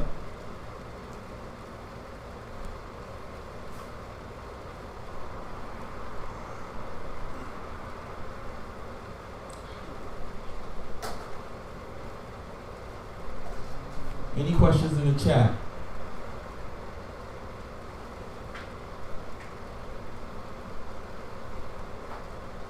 See, you gotta scroll down. Any questions about what we taught today? Any questions about what we taught today? Any questions about any scriptures that you came across this week so far? No. I did come across Revelation 1 and 3. And as we were going through the class, it reminded me. You know, it's crazy that you brought that scripture up. I'm going to drop a jewel tonight. What you got, Cap? What you got? There's a reason why the Most High says that in Revelation 1 and 3. Oh, actually, I'm thinking about Revelation 1 and 7. Go ahead, you can read Revelation 1 and 3. Revelation chapter 1 and 3 says, "Blessed is he that readeth, and they that hear the words of this prophecy, and keep those things which are written therein, for the time is at hand." Right, so what's the question about it? Now that just stood out. Not necessarily a question, but it stood out. Like the more and more, because we never really read before. I'd never really read before. Mm-hmm. And now as I'm reading and going to classes and actually, doing the things that we were supposed to be doing from the beginning, it's coming to fruition. Oh wow. We have a purpose. We have the things that we're supposed to be doing, teaching our brothers, teaching our sisters, bringing them into the fold, and especially with the holy days, like we've been celebrating for so long, pointless and meaningless things, right? And now, we have actual purpose to the things that we should be celebrating. Appreciate the class, Cap. All praises be to the God of Abraham, Isaac, and Jacob. Because like the officers are breaking down, a lot of times our people didn't see this, but the Most High is so wise. The Most High is such a mastermind.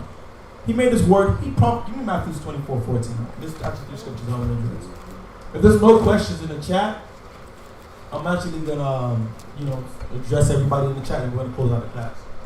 The Most High is such a mastermind. He did something powerful. And I just want to address this. Get Matthew 24:14. Matthew chapter 24 and verse 14. Mm-hmm. "And this gospel of the kingdom shall be preached in all the world." And what did you say? Shall be preached in all the world. Because we've been destroyed as a people. The white men think they're so smart. They were smarter when they were as Greeks. Because at then they were smart enough to destroy the Bible, so we don't get it. The Babylonians were smart because they knew to destroy the book of the law, so we don't go back to the Most High. Mm-hmm. The white man today is unintelligent. Because he gave us the one thing that's going to lead us right back to the Most High. And that's what seals his fate. But the Most High is so smart. The Most High made sure that the Bible was in every language, on YouTube, on Google, on Yahoo, and on advertisement, everywhere. The Most High said it will spread, but throughout the four corners of the earth. Read. Yep. "For a witness unto all nations." Unto a witness unto all nations. This word is going to spread throughout the whole earth. How's the word spreading throughout the whole earth right now? Through what? Through who? Through the internet. Did you know it was prophesied in the scriptures that he was going to do it that way? Let's get that. 2nd Ezra 6 and 20. 2nd Ezra 6 and 20. The Most High is so wise that he made sure that the word is going to go on every avenue. Every avenue. One of the most popular ways the word is going out is through what? Via YouTube. via internet. And he said that this was going to come to pass in the scripture. Let's get 2 Ezra 6 and 20. 2 Ezra chapter 6 and verse 20. And when the world that shall begin to vanish away shall be finished, then will I show these tokens. Now this world is referring to this captivity, the dominion over the white man. When it begins to fade away, the Most High says he's going to show us the tokens, the understanding of the scriptures. Read. The books shall be opened. The what? The books. What's the books that should be opened? It's the Holy Bible. It's the scriptures. Read. Shall be opened before the firmament. Before the what? Before the firmament. Is somebody teaching in the atmosphere right now? Nope. Somebody teaching in a plane? Thus saith the Most High, you're an Israelite? So how's the books being opened in the atmosphere? How's it being opened in the firmament?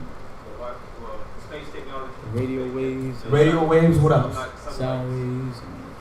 Let's continue reading. We're going to get an understanding. Read. And they shall see all together. How are we seeing it all together? Because through what? Wi-Fi, through the internet, through the satellite waves that's spreading the word throughout the four corners of the earth. How does YouTube work? Through the firmament. What's in the firmament? 2 Ezra 6 and 20, Ezra's seen it. Most I revealed that to Ezra. The Most High so smart, he made sure that we was going to get this word one way or another. We going to get this word. And one of the most explosive ways we getting this word is through via internet. The Most High created, the white man created for his own use. Most High said, you know what? I'm going to hit a switcheroo. We're going to use it for the children of Israel. But let's adjust the chat. That's a little jewel I wanted to give out. If you only could get it in this class. 2 Ezra 6 and 20. Let's go up.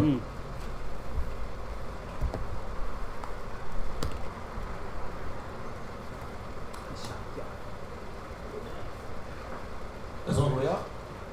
Okay, God. Shalom to our brother Kashakia, the water for the donation, brother. Brother, I heard wind, brother, from the grapevine. You will be at the Passover. Because you will be at the Passover, I'll make sure I pour you your cup of wine. We want to see you there, man. You've been supporting us for the longest, brother. We want to see you at the Passover, man. Sister Moria, shalom, shalom. Sister Moria in Israel, shalom. Shalom to King Asher. Shalom to my powerful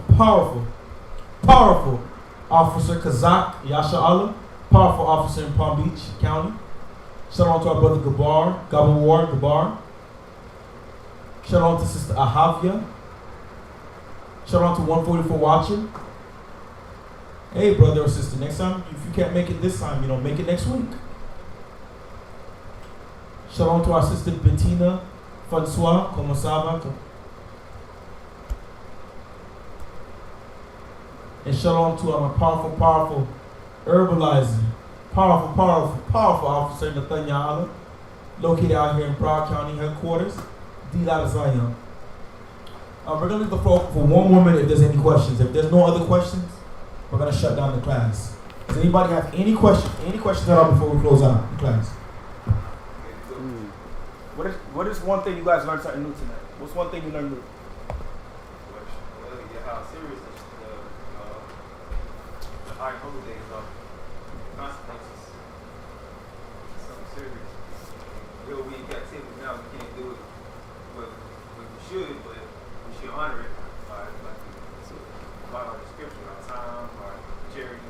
Correct. And giving on the best way we can. What about you? Before you gonna get on under more say power. You never understood. You know what's crazy? I didn't understand it too until I started reviewing the Torah more. Because I try my best to review it a lot throughout the year. Now, I kept on seeing the Most High says, I am the Most High, thy power, thy Lord. You know how he says it. And I'm like, why does he have to say that if we already know he's our power? Why does he need to repeat it so much? And I came across scriptures that Most High compares himself as our father. We're his children. And I understood, just like when I ask my mother or my father something, they'll tell me, oh, because I said so. That's it. Yeah. It's no deeper than that. And then I was like, oh, I'm able to make two and two together. But Most High really is like is our father. Treats us just like a son. What about you? What did you learn this today? Kadash and Kodash. Kadash and Kodash? Yes, Captain Kadash, Captain of Hundreds, Kadash. He doesn't, I believe he used the definition of rebuild. Yeah. But the word moon is Kadash as well. But his name means rebuild. But if there's no other questions, no questions in the chat, going once, going twice, going 3 times. Sold. All right, let's. Amadia, Wapanya Hakadan. Rise and face the east.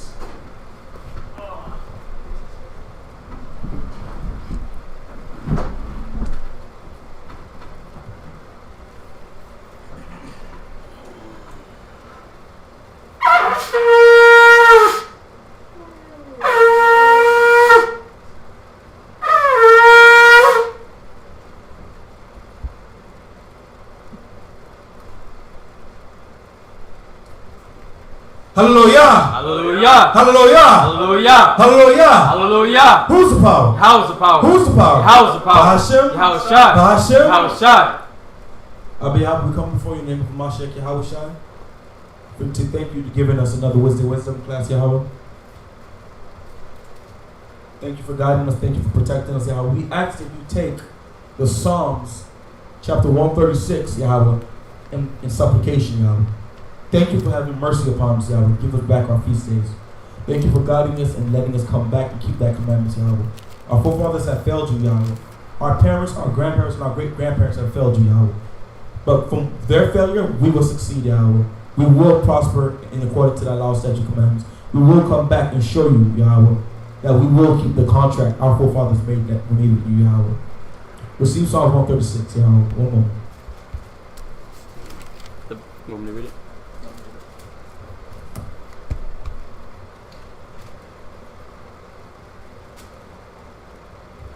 I'm going to read Psalm 136. Once it's done, for his mercy endureth forever. Khan? Khan. Khan? Khan. Khan? Khan. The book of Psalms, chapter 136, verse 1. Oh, give thanks unto Yahweh, for he is good. For his mercy endureth forever. For his mercy endureth forever. Let's read it again. The book of Psalms, chapter 136, verse 1. Oh, give thanks unto Yahweh, for he is good. For his mercy endureth forever. Oh, give thanks unto the power of powers. For his mercy endureth forever. Oh, give thanks unto the Adawan of Adawanium. For his mercy endureth forever. To him alone doeth great wonders. For his mercy endureth forever. To him that by wisdom made the heaven. For his mercy endureth forever. To him that stretcheth out the earth above the waters. For his mercy endureth forever. To him that made great lights. For his mercy endureth forever. The sun to rule by day. For his mercy endureth forever. The moon and the stars to rule by night. For his mercy endureth forever. To him that smote Egypt and the firstborn. For his mercy endureth forever. And brought out Israel from among them. For his mercy endureth forever. With a strong hand and with a stretched out arm. For his mercy endureth forever. To him that divided the Red Sea into parts. For his mercy endureth forever. And made Israel to pass through the midst of it. For his mercy endureth forever. But overthrew Pharaoh and his host. For his mercy endureth forever. To him which led his people through the wilderness. For his mercy endureth forever. To him which smote great kings. For his mercy endureth forever. And slew famous kings. For his mercy endureth forever. Sihon, king of the Amorites. For his mercy endureth forever. And Og, the king of Bashan. For his mercy endureth forever. And gave their land for inheritance for his. For his mercy endureth forever. Even inheritance unto Israel. For his mercy endureth forever. Who remembered us in our low estate. For his mercy endureth forever. And hath redeemed us from our enemies. For his mercy endureth forever. Who giveth food to our flesh. For his mercy endureth forever. Oh, give thanks unto Yahweh of heavens. For his mercy endureth forever. Abba Yahweh, come before you in the name of Mashiach Yahushai. Yahweh, forgive us for our iniquities. Guide us. Forgive us, Yahweh. Forgive us. Babakusha, Babakusha, Babakusha. Guide us, Yahweh. Feed us with your word, Yahweh. Feed us with wisdom, knowledge, and understanding. Guide and protect us. Feed us with your word, Yahweh. Continue having mercy and compassion upon us. Do not forsake us, Yahweh. Continue showing the nations that there is a God in Israel, Yahweh. Smite through the loins of Esau and show them that there is a God in Israel, Yahweh. Guide and protect us. By Hashem, HaMashiach Yahushai, Torah from Yad. Amen. Let's give the Most High a round of applause. Shalom Israel. Shalom Israel. Stay tuned.